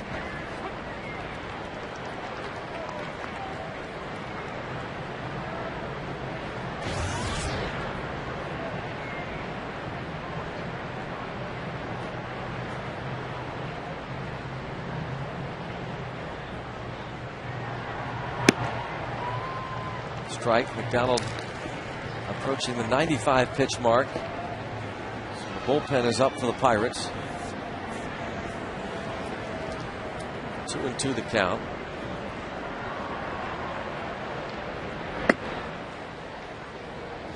Daniel McCutcheon. Obvious that James has to get 2 more outs to qualify.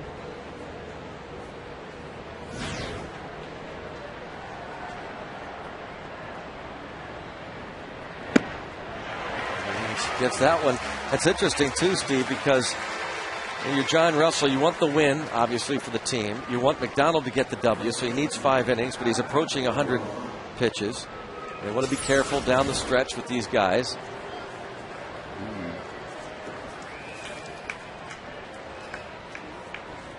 An even 100 last time out. 109, the most he's thrown this season. So all those factors coming into play. Ball one. LaRoche had a long at bat against him in the third before striking out. He doubled off the wall and right in the second.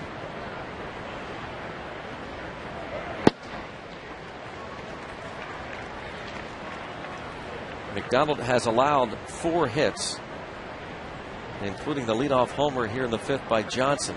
And still good finish on the fastball.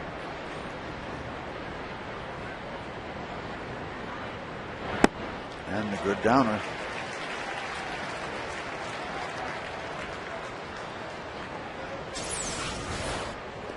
A good looking downer curveball. Late break downstairs. LaRoche was able to get a piece of the curveball about 3 or 4 times his last at bat. 2-2. We saw so many times when Adam was here that they try to set him up with slow stuff and then go upstairs with a fastball, or start with a fastball upstairs and get him thinking upstairs and then go soft with a curve downstairs. And he's always gotten his share of strikeouts and then some. He can be had with those kind of setups. Oh, fly ball to center. McCutchen back at the warning track. And that does it. J-Mac now eligible for the W. He's gone 5-7-2, Pirates leading.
Brought to you by our friends at Day Automotive. It was on this day in 1971, the Pirates clinch a tie for the Eastern Division title with a 4-0 win against the New York Mets. Richie Zisk hit his first home run, and Steve Blass pitches a 2-hitter. Thank you, Day Automotive. Yeah, well, my agent apparently got the word into you guys. Right? James McDonald wasn't thrilled giving up that run. He's given up 2 runs on 4 hits.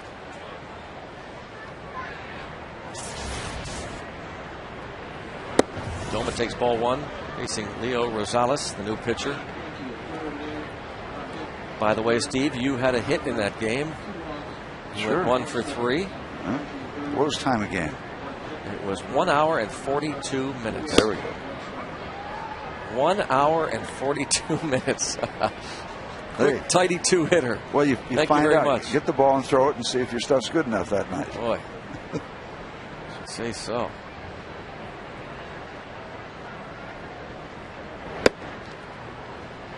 Somebody asked me who counted our pitches back then. I said the hitters. You know, the hitters would count your pitches. Hour and 42. Wow. That's pretty tight. Pretty quick. You know, it had to be Seaver or Kuzman. No, it was Ray Sadecki. That's what I thought. Not to ruin a good story, but you could have said Seaver, Hall of Famer. It was Seaver. Okay, thank you.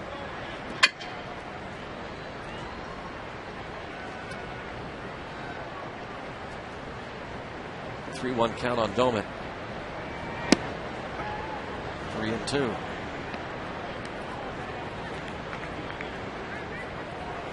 Seven runs, 7 hits for the Pirates, 2 runs, 4 hits for Arizona.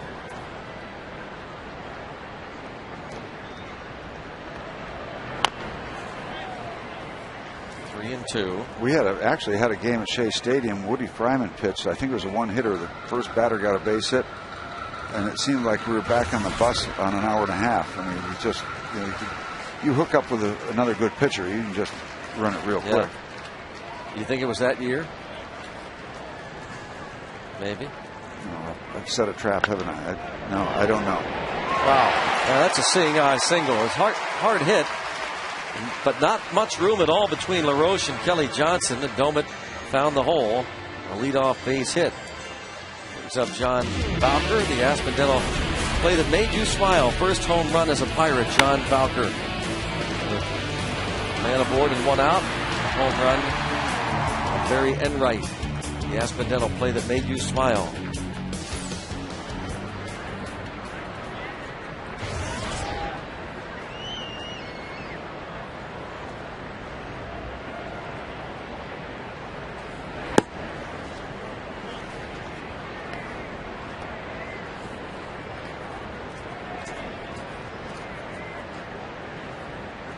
Count.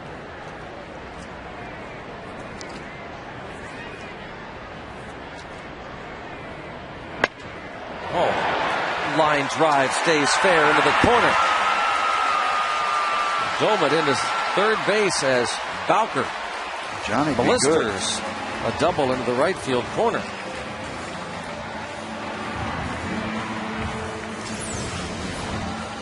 This ball hit perhaps as hard as the home run.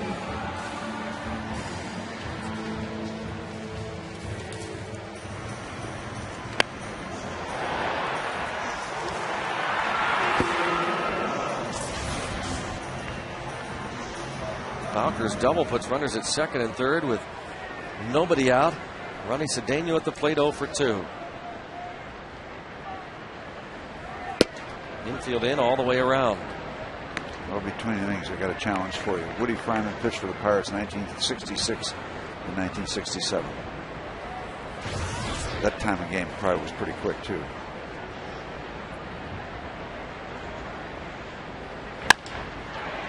Fly ball plenty deep. Domet will tag. Throw will go toward third, and Bowker will reach third. That's a productive sacrifice fly for Cedeno. Makes it 8-2. Not only does he bring home the run, he moves Bowker to third. Ronnie gets involved. I mean, again, the numbers aren't dazzling for the year, but he's involved. As a shortstop defensively, he's automatically going to be involved. But I see him do it with the bat, too. Infield still in for Chris Snyder, who is 2 for 2 with 2 runs scored against his former team.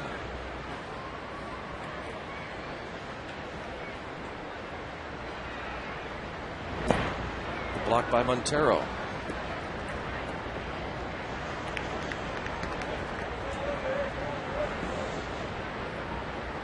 Snyder has driven in 44 runs this season. 12 as a Pirate. Brandon Moss would pinch hit for McDonald. You know, Greg, the old saying, you never know how many runs you're going to need. Yeah, that applies. Absolutely. But the other side, not the other side of the coin, but in addition to that, you want these young Pirates, especially the young guys, to know how it feels to bust out and have yourself a little fun with a ball game.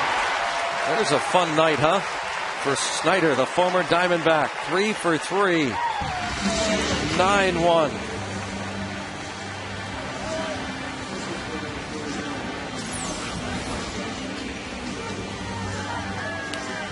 right past that drawn in infield. Bowker scores. Chris Snyder with a 3-hit night. Part of this 10-hit attack. Drives in his 45th run of the year. Bowker, the double and a run scored, along with his 2-run homer tonight. Brandon Moss, a pinch hitter, takes a strike. McDonald goes 5 innings, giving up a couple runs, 4 hits. He walked 4, 1 intentionally, and struck out 6. Threw a bunch of pitches, struggled, got some outs when he needed to, and got himself to that eligibility inning, the 5th. Not at all happy with himself, but his ball club is winning, which is the priority.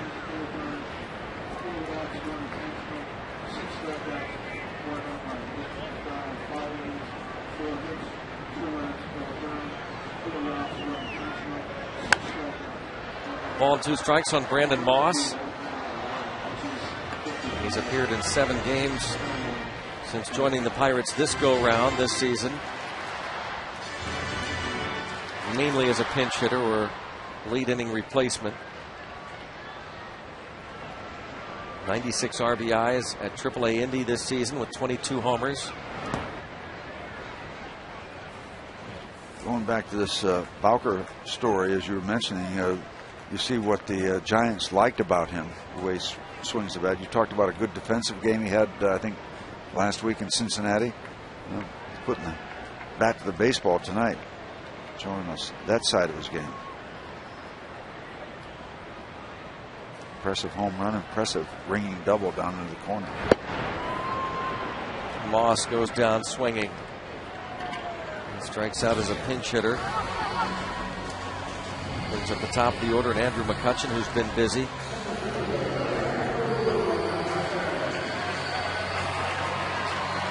See those scores, box on your screen. The Colorado Rockies continue their hot play, 12-2 winners over the Dodgers. The Padres won 8-4. San Diego started the day a half game back of the Giants in the West, with the Rockies a game and a half behind.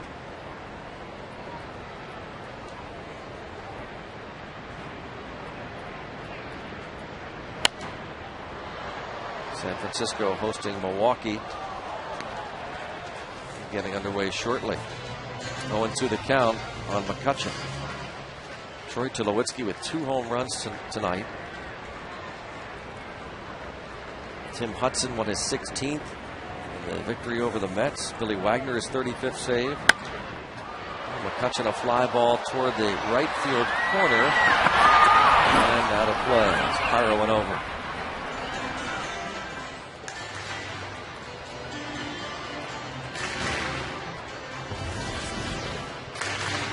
Jason Worth, Ryan Howard, Raul Ibanez hit home runs for the Phillies. They lead 5-2 at home over the Nats. Howard's 30th. Worth, who homered last night, now has 23. Phillies lead the National League East by 3 games over the Braves.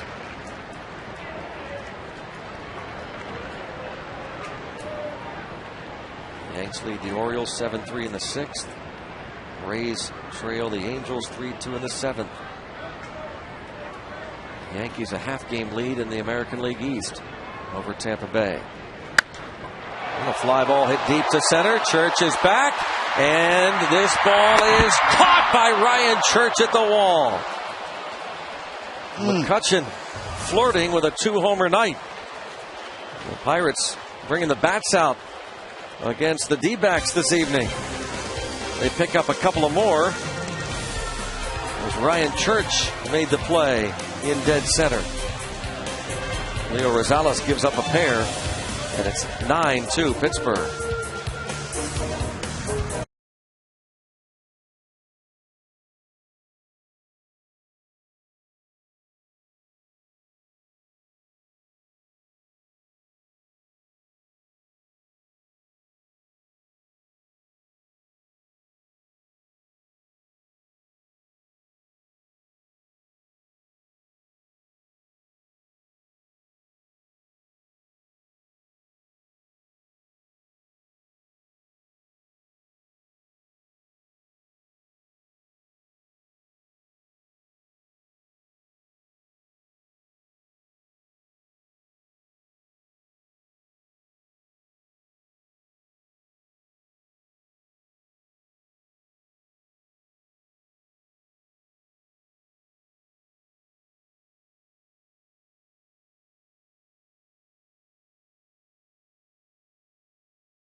Well, James McDonald got to the 5th inning. He wasn't great, but he was very good when he needed to be with the 6 strikeouts.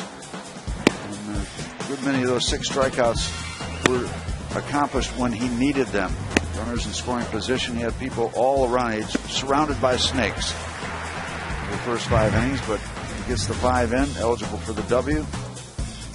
And, you know, this is 9 starts for him now, and unless the Pirates almost totally collapse, he'll go to a 4-4 in 9 starts with a 3.5 ERA as a Pirate. He'll have an opportunity for a couple of more starts and maybe, if not solidifying, a spot in the rotation for 2011, certainly going a long way toward it. Daniel McCutchen. Yeah, on a night when you labor and throw a lot of pitches, you still only give up 2 runs in 5 innings. You're getting some outs when you need to. Just giving him 4 hits. And isn't that the bottom line in all of it? That is, I mean, because you're not going to dominate all the time. Fly ball hit well to center, but room for McCutchen. A long out for Ryan Church, who robbed McCutchen of extra bases. Daniel McCutchen would like to have a couple of better outings as we wind down toward the last 2 weeks of this season. McCutchen has given up 7 earned runs in his last 7 innings. That after he went 11 2/3 consecutive scoreless frames. The Pirates, and specifically John Russell, think that Daniel McCutchen is better suited in this role. Jordan Norberto loosens in the bullpen for Arizona. 2-0 count on Brandon Allen.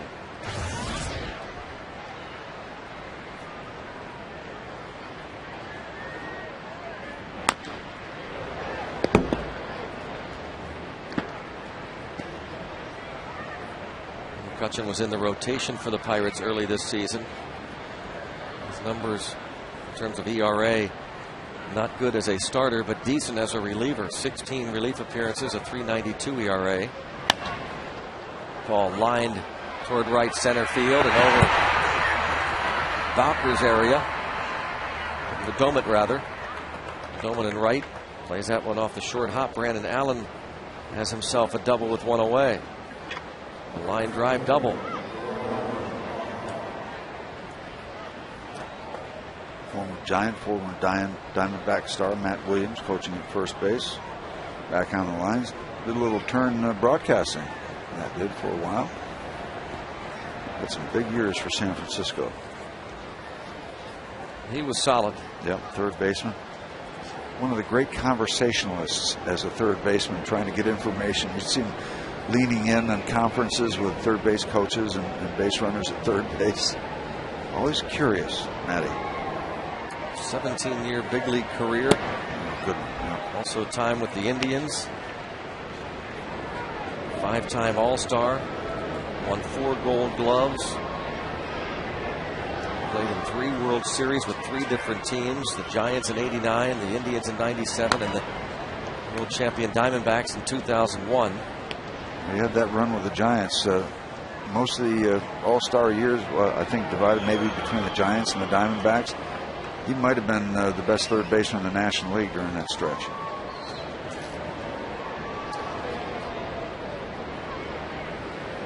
Matt Williams. A little high heat from Mr. Daniel McCutchen. Thank you very much. Upstairs, 92 miles an hour. See Tony Abreu.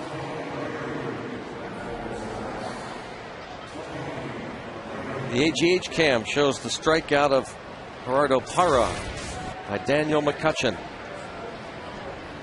Tony Abreu is the pinch hitter. He was the starting third baseman last night, was 0 for 4.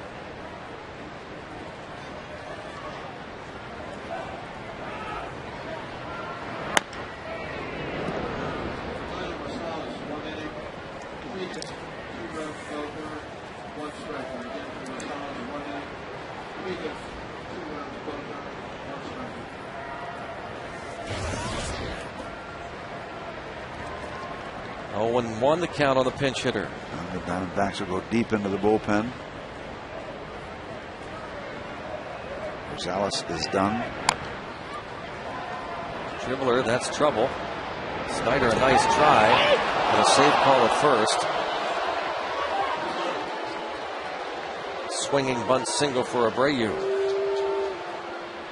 Just wasn't convinced that that ball might roll foul. Hard to say. Good try for Chris.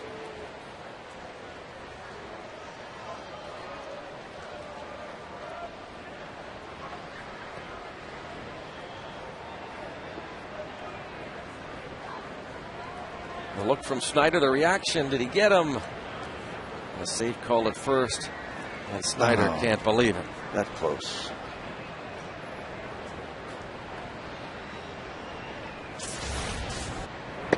Stephen Drew.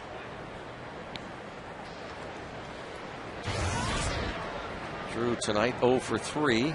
8-game hitting streak on the line. Came in batting .280. His older brother JD, playing for the Red Sox, is hitting .256 this season. Boston is hosting Toronto, and Jose Bautista hit another home run. He now has 49, a Blue Jays record.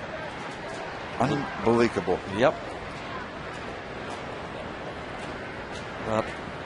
Not a scout you could find on this earth, if they were truthful with you, would have believed that possible this season. I mean, maybe when he was first drafted, they thought he could be a power hitter. A lot of teams were high on Jose Bautista.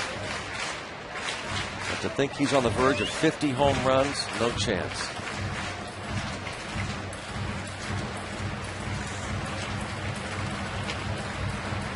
But happy for him. Good guy, good pro, Jose Bautista. Was given ample opportunity to prove himself with Pittsburgh. 2-2 the count on Stephen Drew. Blue Jays have a 4-3 lead in the bottom of the 6th. And Boston is 7 out in the American League East. Brandon Allen at third. He doubled. Abreu, the pinch hitter, is at first with the infield single. 2-2 pitch. And there goes the runner from first. And it's a fly ball toward left. And McCutcheon will call off Tabata and make the catch. Scoreless inning of relief for Daniel McCutcheon. 9-2 Buccos.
And third inning. Stephen Drew, routine ground ball. Cedeno catches a flyer. Drew with the drive-by escapes the effort by John Bowker. Bowker gets up there pretty high. He's had a busy night tonight. And that's tonight's Freeze Cam, brought to you by Coors Light, the world's most refreshing beer. Another left-handed pitcher will come on. Stephen Drew is 0 for 4. tonight. An error charge to Cedeno. Jordan Norberto, 23-year-old from Nagua in the Dominican Republic.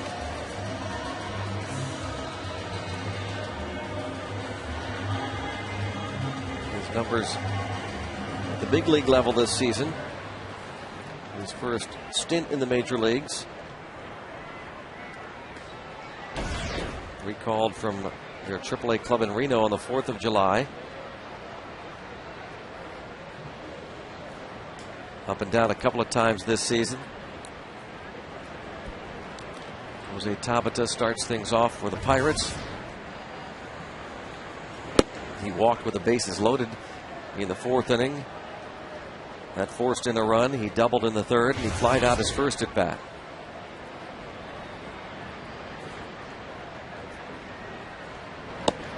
Completely different ball game than we had last night, Greg, where the early part of that ball game through 5 or 6 or 7 innings just was breezing through. Pitchers were throwing a lot of strikes. This is one of these grind games, and the Pirates have a 7-run lead. It's just work to get each out. That's where you have some of these ball games play out. Nice little play there by Mark Reynolds. Reynolds has 18 errors this season, committed 24 last year.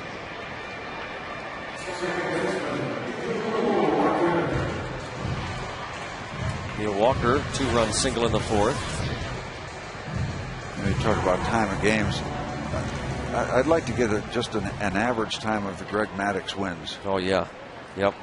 I know he's had some that, hour and 35 or hour and 40, something like that. That'd be a great stat to find out, because I bet you his average time of wins is closer to 2 than it is 2.5. Mm-hmm. Yep.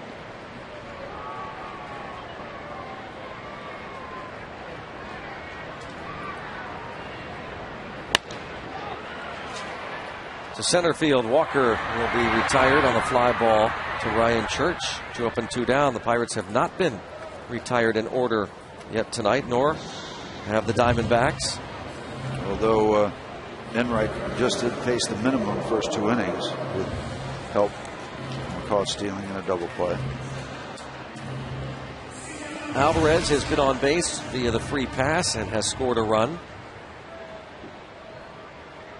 Remember Bob Gibson, too. He had some quick games. He never wasted any time. The guy I remember, Steve, that was quick. When I was growing up, I loved watching him or listening to a game, was Jim Cott. Jim Cott, yep. He would get it and throw it. Zane Smith didn't waste any time.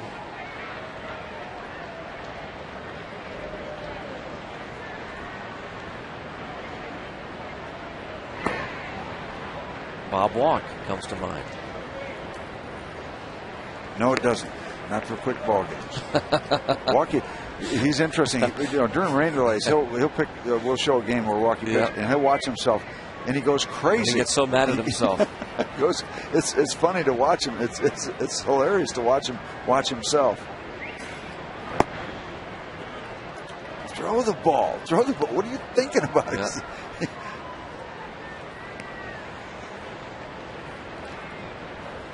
3-0 on Alvarez.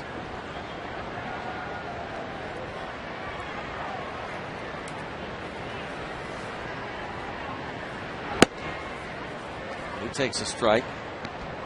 You never want to bring up names and you can't remember. But there was a pitcher we got from St. Louis that worked very quickly too. John Tudor. No, it wasn't John. John didn't waste any time with that 83, 84 mile an hour fastball. Maybe 82, 81 on occasion. 3-2 the count. What years are you thinking? 80s. Not Mike Dunn. No. Late 80s. That's stupid for me to bring up stuff. Yeah, well, that's what I do. It's just, give us some multiple choices, Steve. Yeah. Christy Matheson.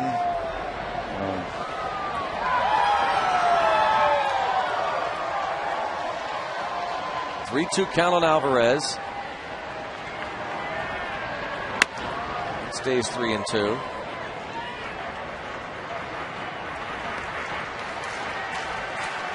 I know folks are probably anxious for us to try to find out who this pitcher is. You may know watching at home, and you're screaming at your TV set. So we'll go ahead and dive into the computer that gets criticized so much by Steve and others. This would just use my name, not the others. Chop to the right, 3 and 2. Appreciate that. Well, you're the most vocal. Most vocal critic of the bag of hay you carry around. Exactly. Bale of hay. I'm going to go look into the early 90s. It was a starter for the Pirates, I assume. It worked quickly. Yeah. A former Cardinal, huh? Well, I think. Now that narrows it down, doesn't help it? us, does it? 30 teams, right. 29 teams. Stays 3 and 2.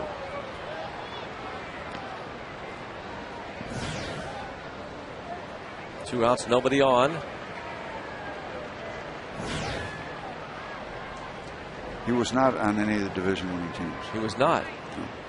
Wasn't Danny Jackson. No. Good guess, though. Keep working. Still 3 and 2 as Alvarez keeps working.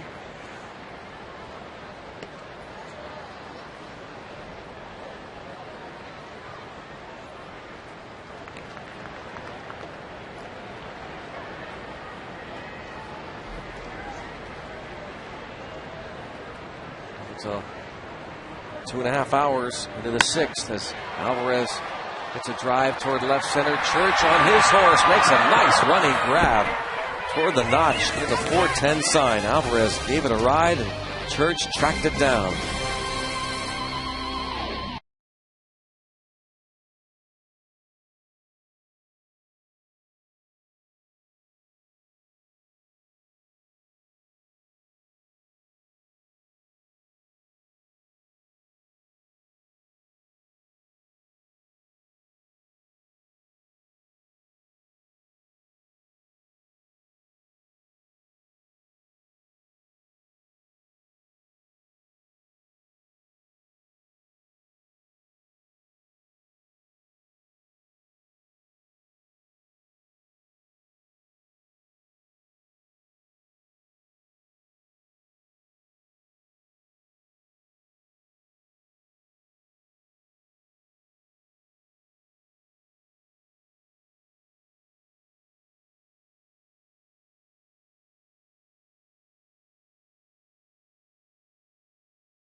Park, Pirates out in front. Kelly Johnson will lead things off for Arizona. Johnson homered off James McDonald, who's in line to win it.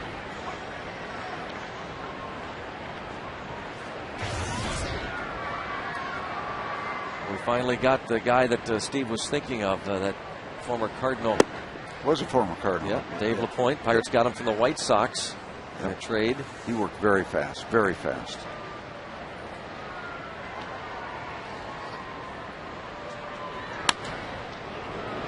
A base hit for Johnson.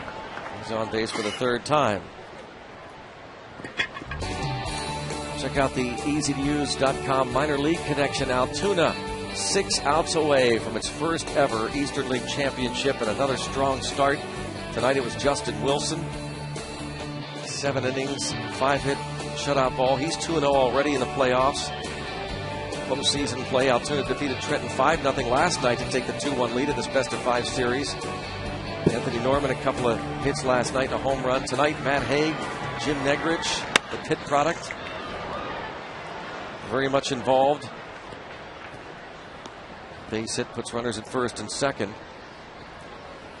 Well, we'll keep watching that. And Matt Walbeck, the skipper at AA Altoona, and the rest of the Altoona Curve, best wishes. 6 more outs, first ever Eastern League championship, perhaps moments away.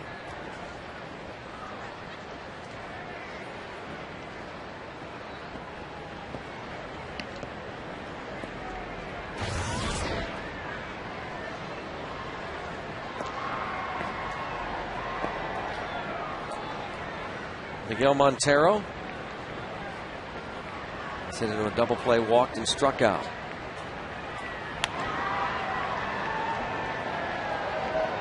It is just an update on that graphic. It is actually a 4-2 game in the 7th inning at Trenton, the AA affiliate of the New York Yankees, the Trenton Thunder.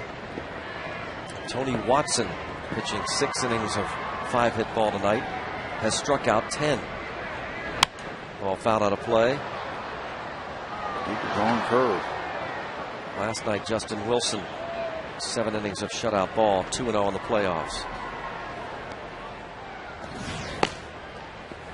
Carlos Rosa tossing in the Diamondbacks bullpen.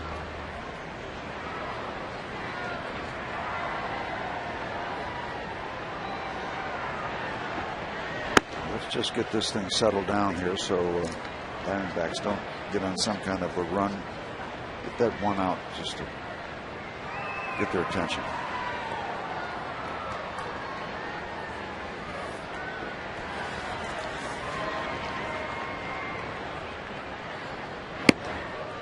Montero goes down. Like that. Chad Hope Park and Will Ledesma loosen in the Pirates bullpen. Second strikeout for Daniel McCutcheon. Brings up Adam LaRoche. The AGH cam showing you the strikeout of Miguel Montero. The strikeouts continue to mount for this Diamondbacks team. 6 from McDonald in his 5 innings. 2 from McCutcheon. Said they're averaging a little over 9 per game. Yeah.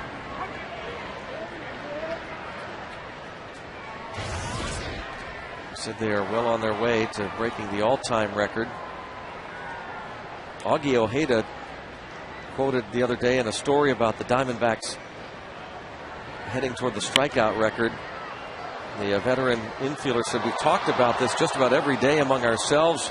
We even calculated what it would take not to break the record, which would be averaging 2.5 strikeouts a game. That is not going to happen." But as Augie Ojeda said, you don't want to ever be in the record book in a bad way, and this would be in a bad way.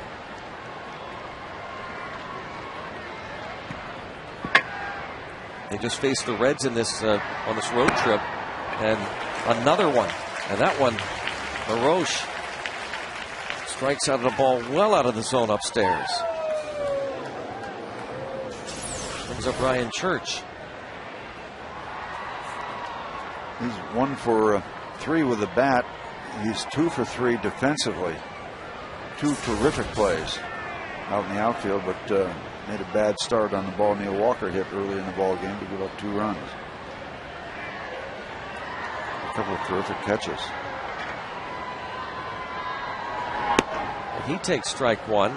So they're at 1,388 strikeouts as a team. And as we said, they're coming off a series against the Reds. Dusty Baker talked about it. Said they're a better team than that. They've got a lot of talented hitters over there. No one should be striking out like that. Already a major league leading 5 players with at least 100 strikeouts, including Mark Reynolds, Justin Upton, Adam LaRoche, Kelly Johnson, Chris Young.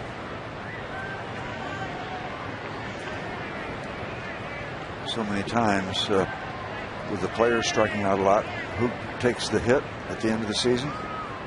Batting coach. Mm-hmm.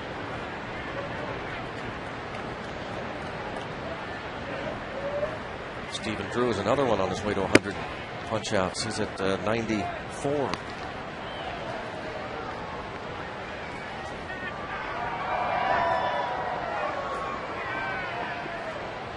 Jack Howell is the hitting coach for the D-backs. There he is. As a team, they're batting collectively .251. Only 4 other teams have a lower team batting average than do the Diamondbacks.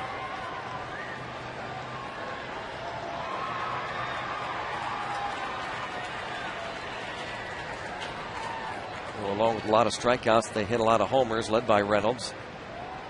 They have the 3rd most homers in the league. And this ball driven deep by Ryan Church. That's a no-doubter. Ryan Church in his first Diamondback homer on this road trip, and now hits his 2nd, his 5th of the season. It's a 3-run shot, and all of a sudden that lead not looking as comfortable. And once again, a 3-1 count. It's what cost James McDonald his scoreless streak when he had that situation against the pitcher, his mound opponent. And now 3-1. Church buries it. And now John Russell is going to come and get Daniel McCutchen. It is now a 9-5 game as Ryan Church hits the home run with 2 aboard and 2 outs. Columbia Gas 8-1-1 call to the pen.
As both these teams just struggling to get to the finish line in this ball game.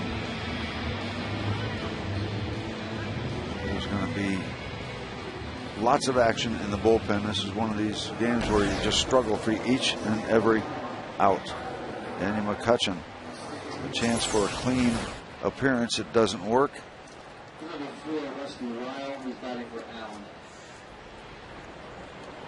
Rusty Ryle.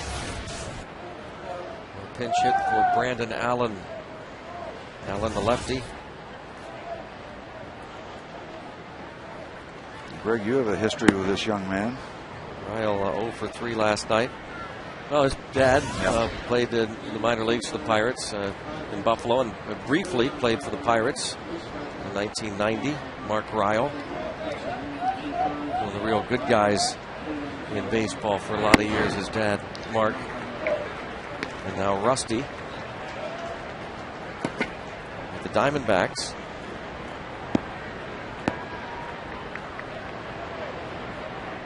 His first look in the big leagues last season. 2-1 on Rusty Ryle.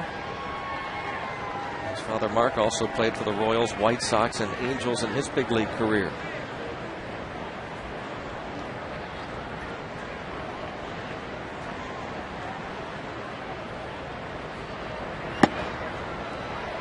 3-1.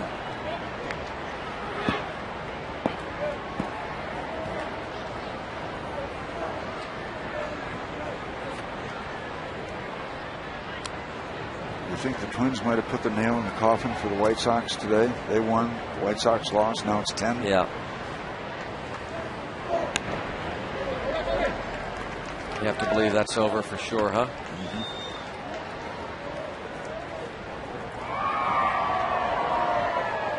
It's been that kind of a night.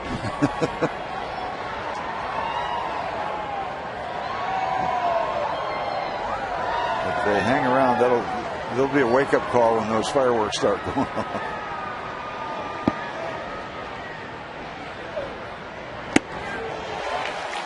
Ledesma. It's the final out, and what else for the Diamondbacks? A strikeout. 9-5 Pirates lead, heading to the bottom of the 7th.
Comes up a week from tonight following the 7:05 game against the Astros. OAR in concert. Go to Pirates.com for more information.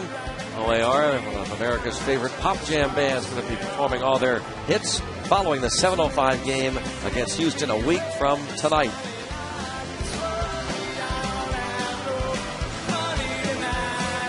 Should be a good time next Saturday night. Hope you make your plans to be here for OAR.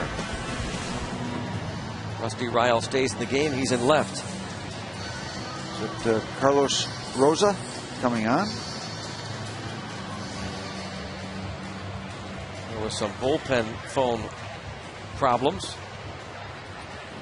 Well, that's why they have cell phones. So I said, is that Charlie Morton out there? Now, as a messenger. Wouldn't you think as a backup, maybe you have somebody out there with a cell phone? You might. I mean, I'm willing to give up my cell phone. The message was delivered.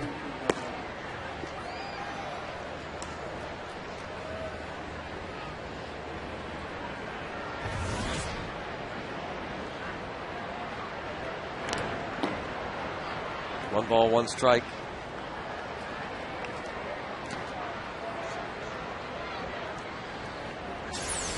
Bryce here is trying to alert everybody. Listen, I want to make some contact here. Phone wasn't working. Well, the line might have been busy.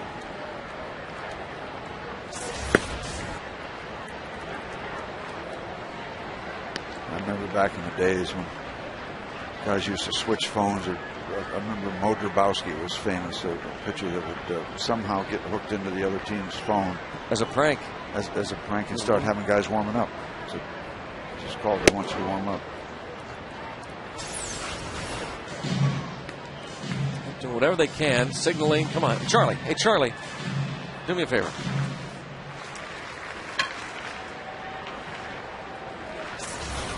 You know, starting pitchers love to do that because you're so bored in between starts. Let me do anything. Please let me pinch run, or just let me catch the ball thrown in by the first baseman after warming up between innings.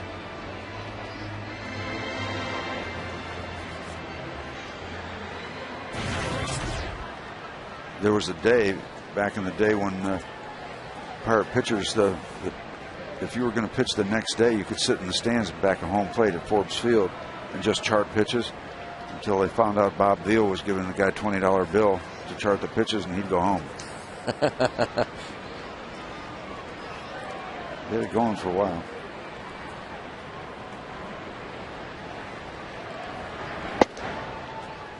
Ball 4. I know I've heard some former players talk about guys that they weren't feeling so well the following day.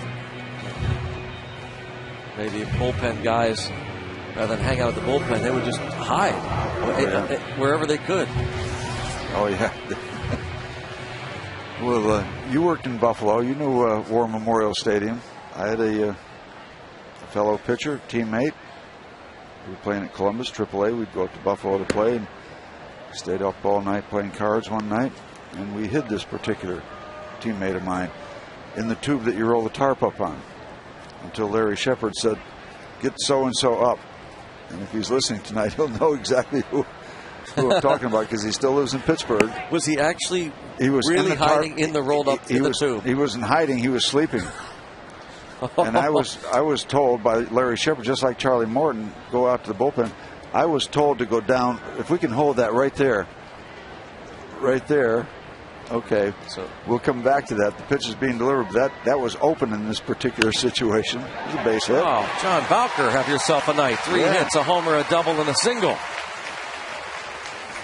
Runners at first and second as the Pirates try and get back some of those runs. So I'm on my hands and knees hollering into the darkness of the end of this tarp tube.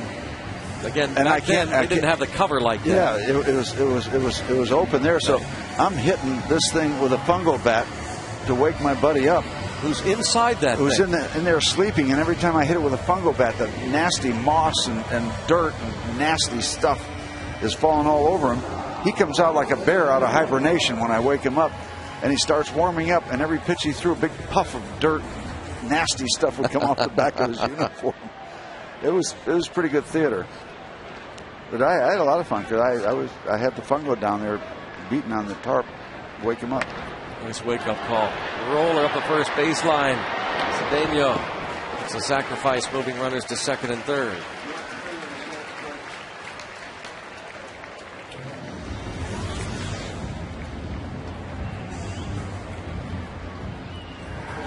Nobody at third, Bowker at second. You never know how many you're going to need. Chris Snyder looks for his 4th hit. Very least, what second RBI of the night. What do you think the baseball feature shows would do if you got a guy on his hands and knees hollering into an empty tarp tube? They caught that on tape. I think, yeah, that would make banging on the pipe. Or just on his hands and knees hollering into nothingness. into the, and somebody emerges. Yeah, and he comes out, like a Punxsutawney Phil. Yeah, really. Give me 2 more innings of bad baseball. Want to know on Snyder. And this will not produce a run, as Reynolds looks a couple of times to third, 2 outs.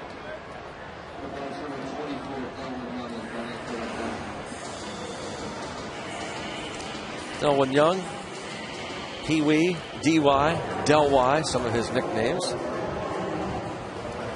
He is approaching Pirate record in terms of pinch hitting. He's second in the majors this season with 15 pinch hits. The Pirates' team record for most pinch hits in a season belongs to Jose Pagan, who collected 19 in 1969. That would have been a good trivia question. Who has the most for the Pirates? Because there are some other good candidates. Smokey Burgess, Jerry Lynch. Manny Mota.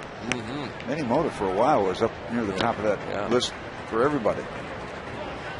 All-time pinch hits.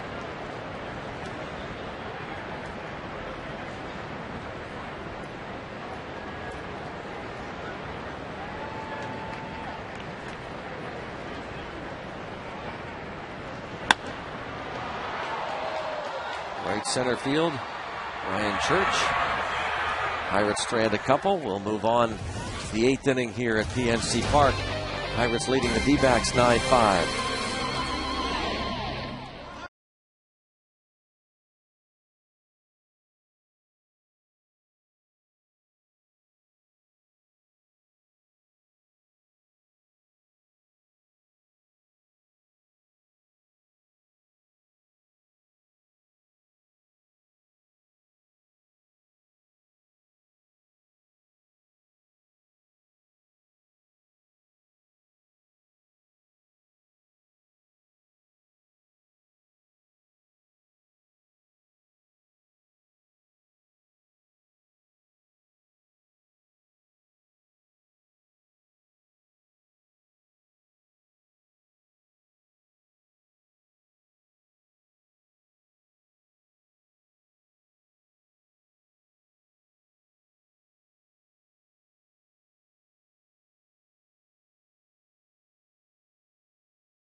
One of the all-time best, and a little something on that ball. Yeah. Ate him up. Brandon Moss, a big wrestling fan, wanted to catch him, and Bruno's telling him I had a doggone elbow. You can understand all those years of wrestling. Yeah. What a career.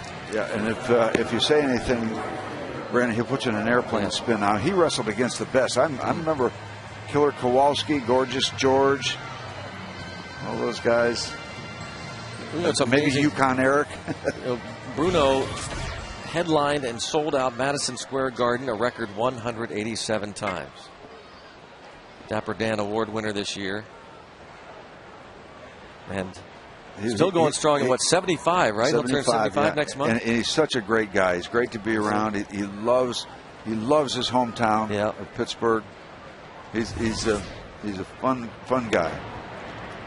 Bunted by Parra, fielded by Park. Look at that little flip over. Chan Ho. Little Bruno-like. Wow. He gunned that thing underhand, didn't he? Pretty slick. The bunt and the sling. I mean, that was like a recoil. Look at that bare hand play. He puts the claw. That's a wrestling term. He put the claw on it. It's over. Submission hold. A nice look from the AGH cam. Yeah. Stylish finish, too.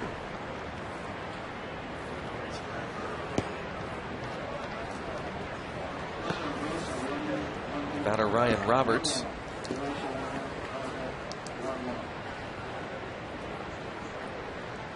Friday, the Pirates and Astros meet here at PNC Park. And all fans get a fleece, scarf, and glove set, courtesy of Seven Springs Mountain Resort. Neil Walker knows all about wintertime in Pittsburgh. Stay warm, show your Pirates pride all winter long. For tickets, visit Pirates.com. Pirates fleece, scarf, and glove set, courtesy of Seven Springs Mountain Resort. Oh, yeah, you can take that right up to the resort. Next Friday night. Go to Pirates.com for tickets.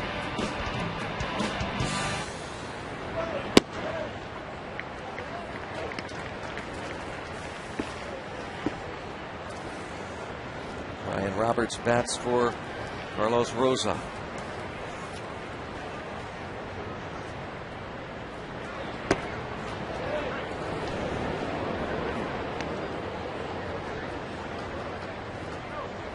Pirates trying to get this one to the barn.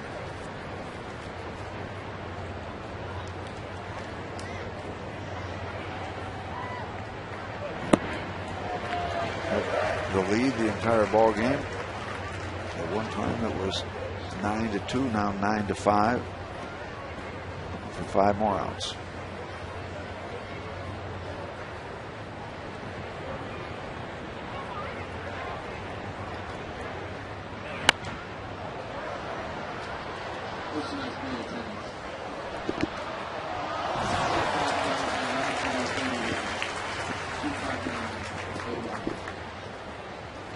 Announcing the attendance. Announce attendance 25,981 on fireworks night. Strike 3 called. Little Roberts. Backdoor breaking ball, picking up the inside corner. 9-5 Pirates lead it. Take a look at some other scores in baseball. Take a look at this pitch from Chan-Ho Park. Gets wow. The call. Gets the call. Yeah. It's done.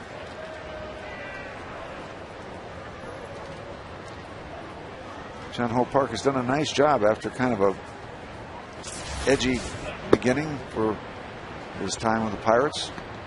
He really he's has done well. The more work he's gotten, the better he's gotten. Well, that's what John Russell said. He just needed more work. The more he's worked, the better he's gotten. Probably Stephen Drew's last at bat to try and extend his streak. Currently stands at 8. He's 0 for 4 tonight.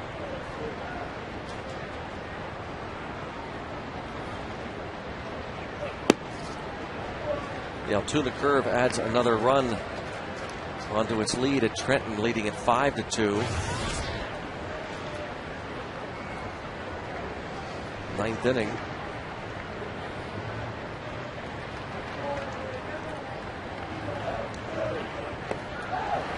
2 balls, 2 strikes on Stephen Drew. Nicely done without telegraphing that off-speed pitch.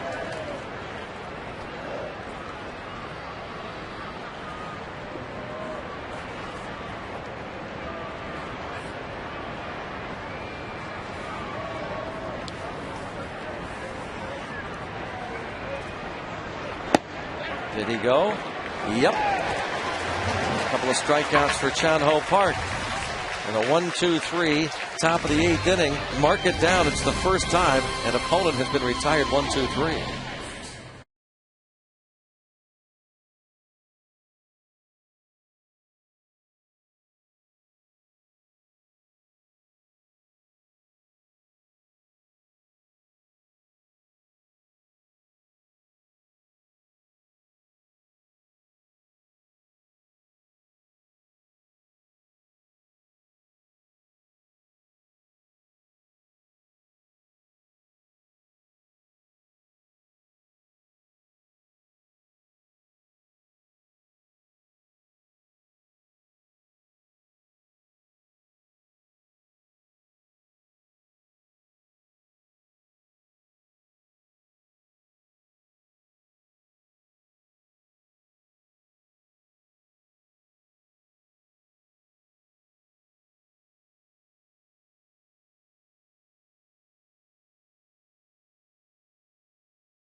Seven innings, a couple of runs, a walk, 7 Ks. The Braves leading the wild card race.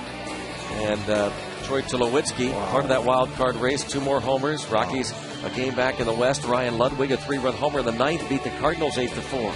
The Padres tied with the Giants for the National League West lead. Ryan Howard his 30th home run of the season. Phillies lead the Nats 5-2 in the 8th, so lots of action. And there you see an updated look down the stretch. Braves 2.5 back of the Phillies in the East. The Cincinnati Reds lead the Cardinals by 6.5, and the Reds are in front 8-1 over Houston in the 9th inning. Down at Minute Maid, San Francisco and the Padres currently tied atop the West. Padres and Giants a 1.5 back of the Braves in the wild card. What's your pick in the West? Giants. I think Giants win the West and the Padres win the wild card. I root for our man Jim Tracy. I hope that they've got enough.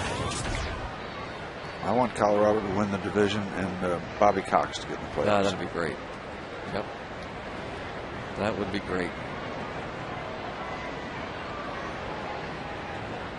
Tim Hudson, a 16-game winner now. Billy Wagner, his 35th save. Billy's still got something left in the tank at, what, 38 years old, something like that. Kevin Slowey was the winner, by the way, for the Twins today. Upper St. Clair's Kevin Slowey, 13-6. A great year. Matt Capps earned his 40th save of the season.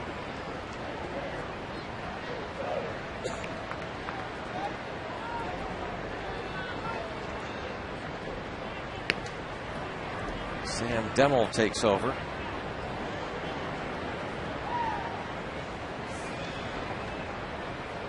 Yankees well out in front of the Orioles, 11-3. So CC Sabathia is going to win his 20th tonight. Back to the backstop. McCutchen hit a ball to the wall in center field his last time up. Caught by Ryan Church. Jumping up at the last moment. McCutchen homered with a man aboard in the 3rd. Walked and scored in the 4th. The scorecard looks like a spring training game, Greg. 10 pitchers. September baseball. McCutchen down on strikes. Evan Meek in the Pirates' pen.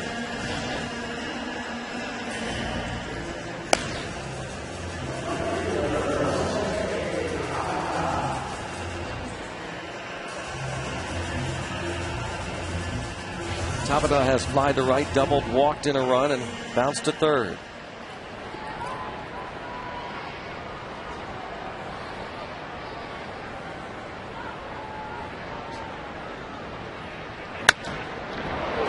He's aboard again with a base hit to center. Well, when we started this ball game last week, we talked about people trying to be consistent. Mr. Jose Tabata has been extremely consistent. I don't think he's really not gotten into any prolonged lapses, has he? No. None of those 0 for 15s or anything like that. He's just been getting his share of knocks. Not every game, but been very, very steady.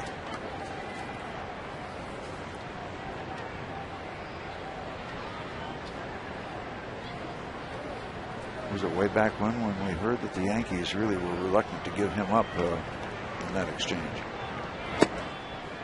He is a Pirate now, doing very nicely.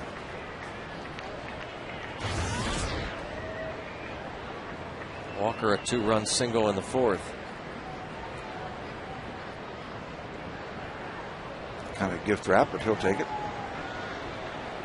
Ryan Church started back initially on that fly ball to center.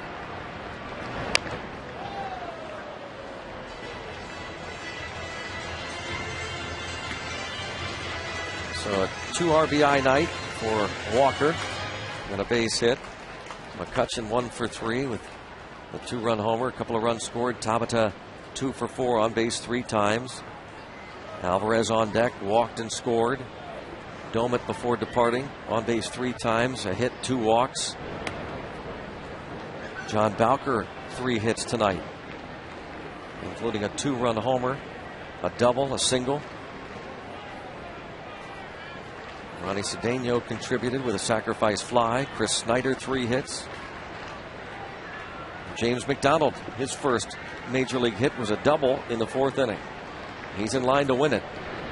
Yeah, and that was an important double. That extended that half inning and it turned into a 5 spot for the Pirates, and that occurred with 2 outs.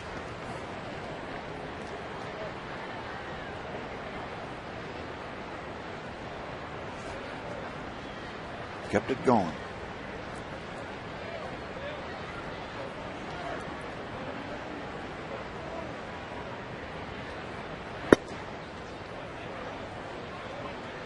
Like that plaque out in the hallway here. Keep the rally going. Keep hitting. You've defeated time. Was that Bart Giamatti? Who was that? That was Roger Angel, I think. You're right. Great baseball writer. 2-1 on Walker. 3-1. All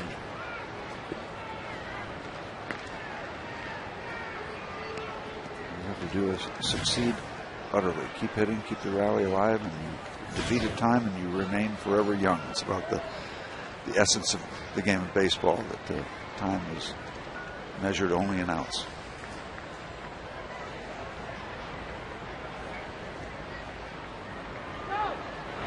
Runner goes on a 3-1 pitch. It's ball 4, and it's first and second.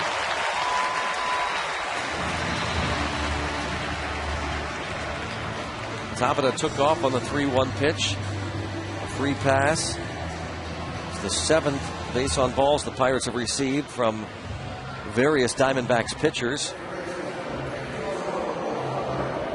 Barry Enright walked 3 Bucks in 3 2/3 innings, gave up 6 runs. He's on the hook. Who knows? We might get down to John Bowker, give him a chance for the cycle. Yep. Missing just the triple.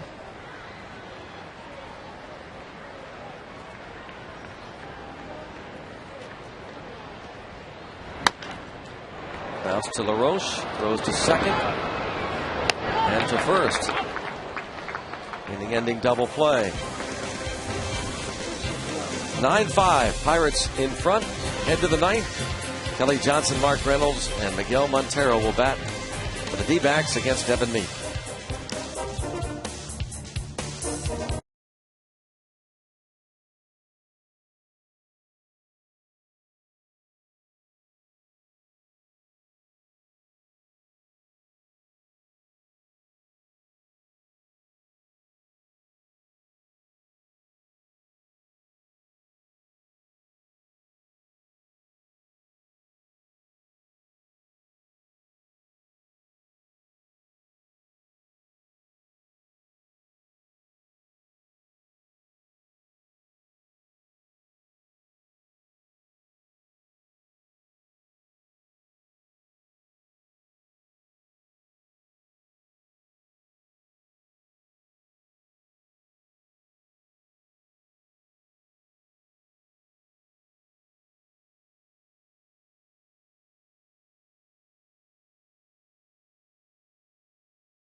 Western Pennsylvania Toyota dealers present the road ahead for the Bucks, taking on the Diamondbacks, and we're talking maybe a sweep here. 3 more outs. The Pirates will have the chance to sweep the Snakes tomorrow. And then the Cardinals come in. Albert Pujols and company for a 3-game series starting Tuesday night. 1 o'clock airtime tomorrow with a Trib Total Media Pirates pregame. 6:30 Tuesday and Wednesday nights, and Thursday afternoon matinee game at noon. It is Super Meek. Superman was caught wearing Evan Meek's PJs. It's a bird, it's a plane. No, it's Super Meek. Okay. On we go. Not a safe situation. Just looking for 3 outs. Yes, we are.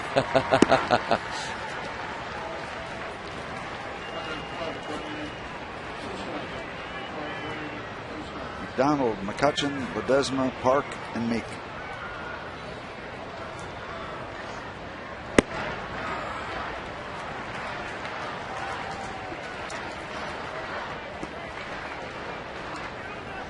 One ball, one strike on Johnson.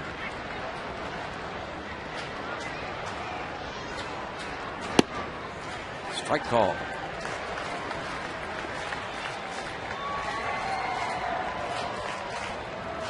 Johnson hit his 22nd home run of the year in the 5th. One of 2 runs allowed by McDonald. And Evan Meek has been just fine since that hand injury with 5 scoreless appearances since that incident.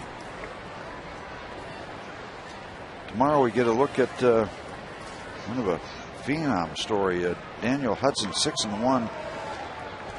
The Diamondbacks, they got him from the White Sox just before the trade deadline and thereabouts, middle part of the season. 6-1 so far, 1.67 ERA.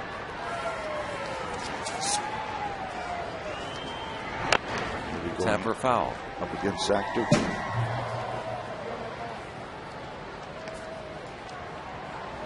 Last night's starter Ian Kennedy came over in the offseason trade involving the Yankees and the Tigers.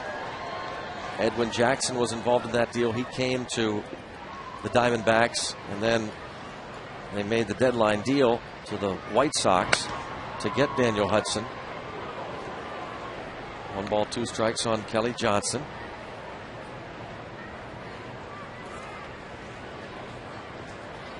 D-backs 3 outs away from their 90th loss of the season.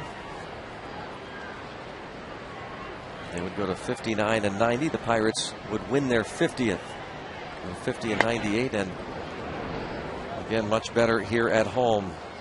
Pirates would improve to 35-39 at PNC Park.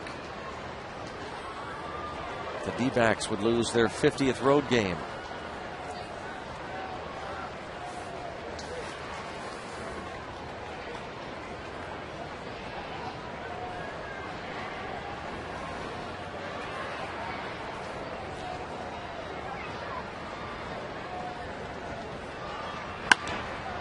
To center field, McCutcheon.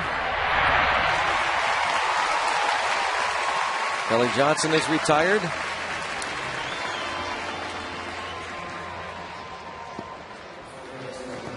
Brings up Mark Reynolds.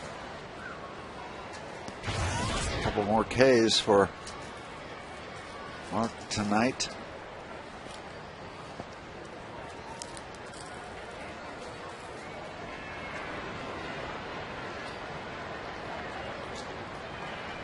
His total now on the year, 199. Reynolds, a base hit in the 7th inning, was just his 3rd hit in September. He is 3 for 34 with 17 strikeouts this month.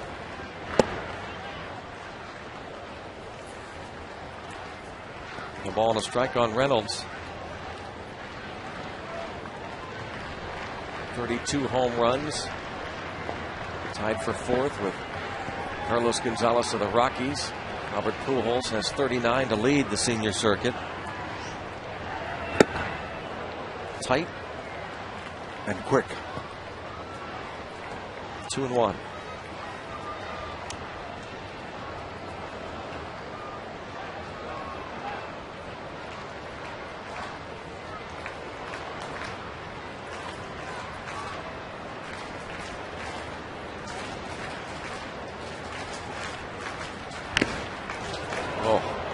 Stung Snyder.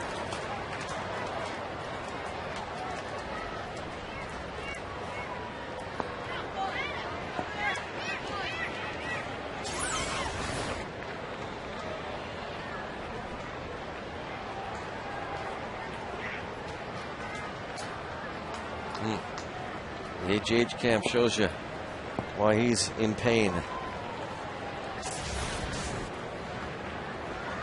Trying to buy him some time. Neil Walker talking to Evan Meek.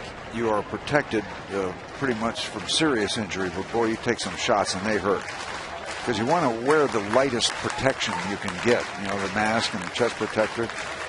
You don't want anything of a lot of bulk, so you pay the price. You're a little quicker, but you hurt a little more. Little reach back action from Evan Meek. Tried to get a few more miles per hour. Did, but left it upstairs. Talking about Rule 5 players. Perfect example of how it can work. Evan Meek. Yes. No. No. I thought yes. Meek thought so. Setting up on the outside corner. Yeah, okay. I see the call better now.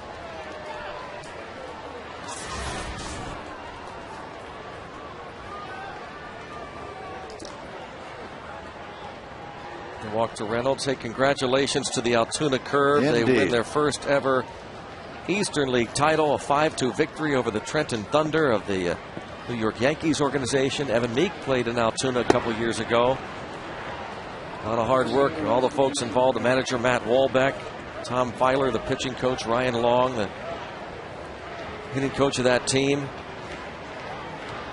Congratulations, Rob Egan, the general manager, all the ownership group of the Altoona Curve. It has been a great relationship.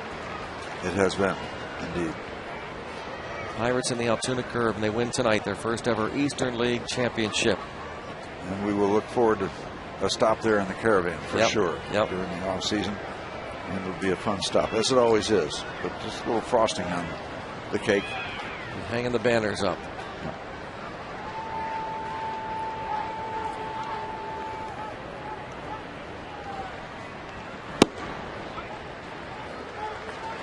Miguel Montero at the plate. He has struck out twice. Folks getting revved up for a Pirates win and a fireworks show. Need one more out to perhaps get them up on their feet.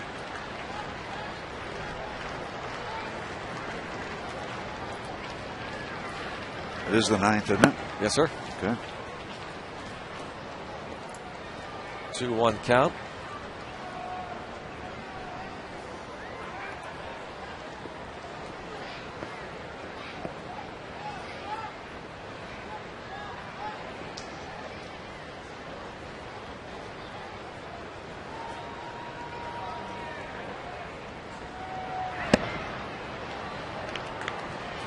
Three and 1 the count on Montero.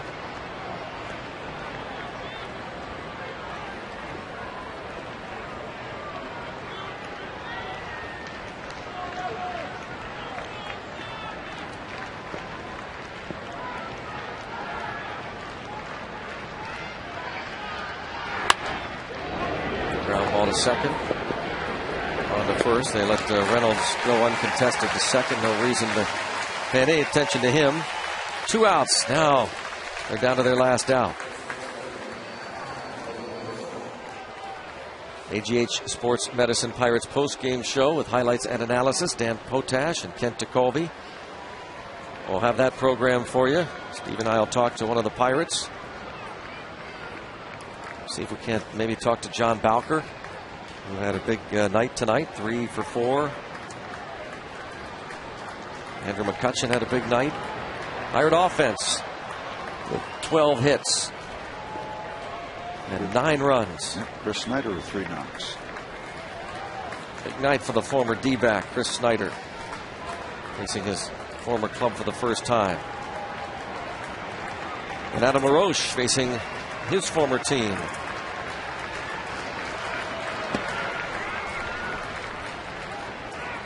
Pirates have struck out a dozen Diamondbacks.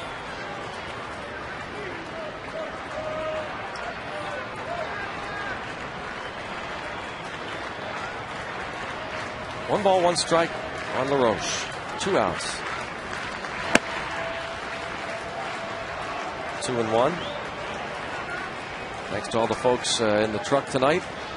A long evening, a lot of good work.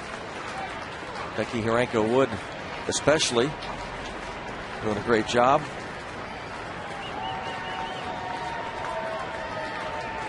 Adam Elmore, as always, regular Gypsy crew. Pete Toma, Jeff Mitchell. No Steeltown tonight. Jason Steele. A little vacay, huh? Saturday night. Sir.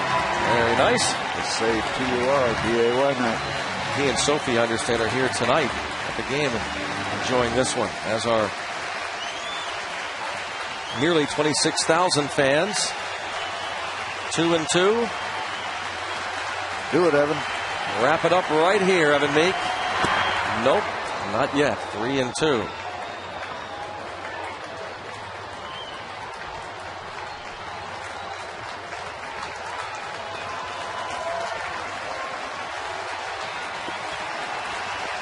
(9-5) Pirates. 3-2 count on LaRoche. Can Meek end this thing with a strikeout? Wouldn't that be appropriate?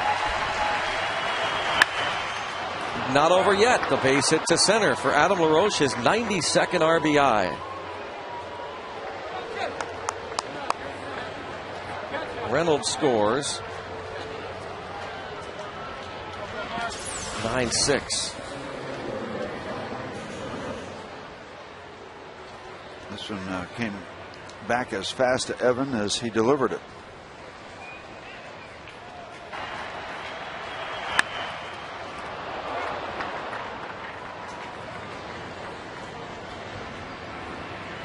Ray Searage out. Well, we were talking about it earlier. These kind of ball games are never easy to win. Whoever comes out on top, it's a work project. James McDonald still needs an out for that W.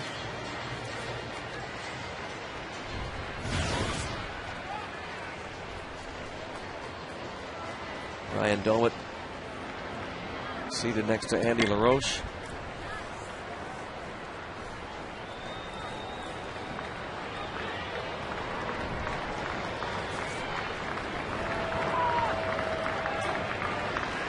It's Ryan Church, who homered his last time up.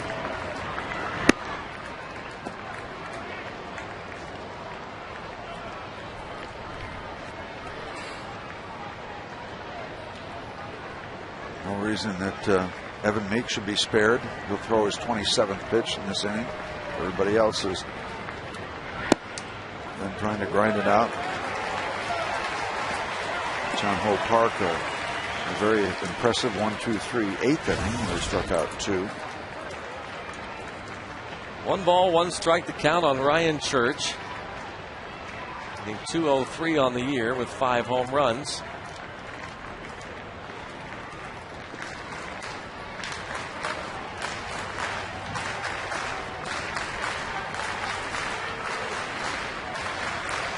One ball, 1 strike pitch. And now it's 1-2. Here we are again, down to the last strike. And they'll rev it up again. Most of the fans will stand and try and coax the final strike out of Evan Meek.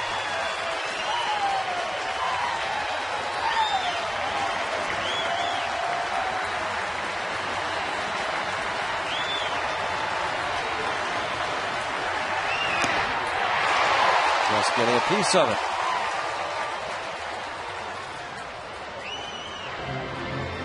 Also got a piece of home plate umpire Dale Scott. Just what he wants. Yeah. In the 9th inning. All right, who sang the song "It Don't Come Easy"? Ringo Starr. Ringo Starr. Yep. It don't come easy. You know it don't come easy.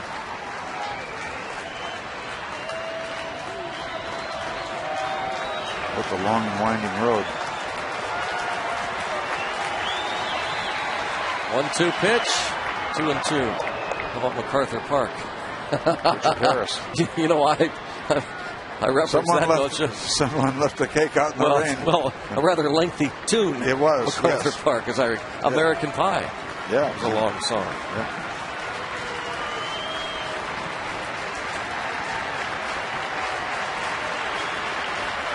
Two pitch. 3-2.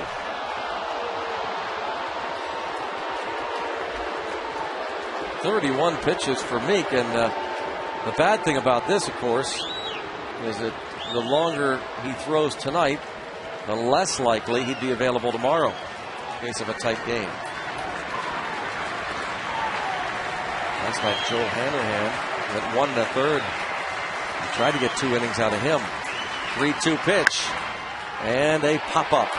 And raise the Jolly Roger. Okay. McDonald gets the W. The Pirates win the first 2 games of this final homestand of the year, with 7 to go. J-Mac, the W. Wow. Yes. They got it done. It wasn't easy. It don't come easy. And Ringo, you're right. It don't come easy. I'll tell you, it didn't. Just out after out is a labor. And, well, it's in the barn. It's a W for the Pirates, and they start the homestand out with a couple of wins. Try to sweep it tomorrow. Zach Duke on the hill against Daniel Hudson. Coverage begins with the Trib Total Media Pirates pregame. That starts at 1, and then Tim Neverett and Bob Walk will have a call for you at 1:30.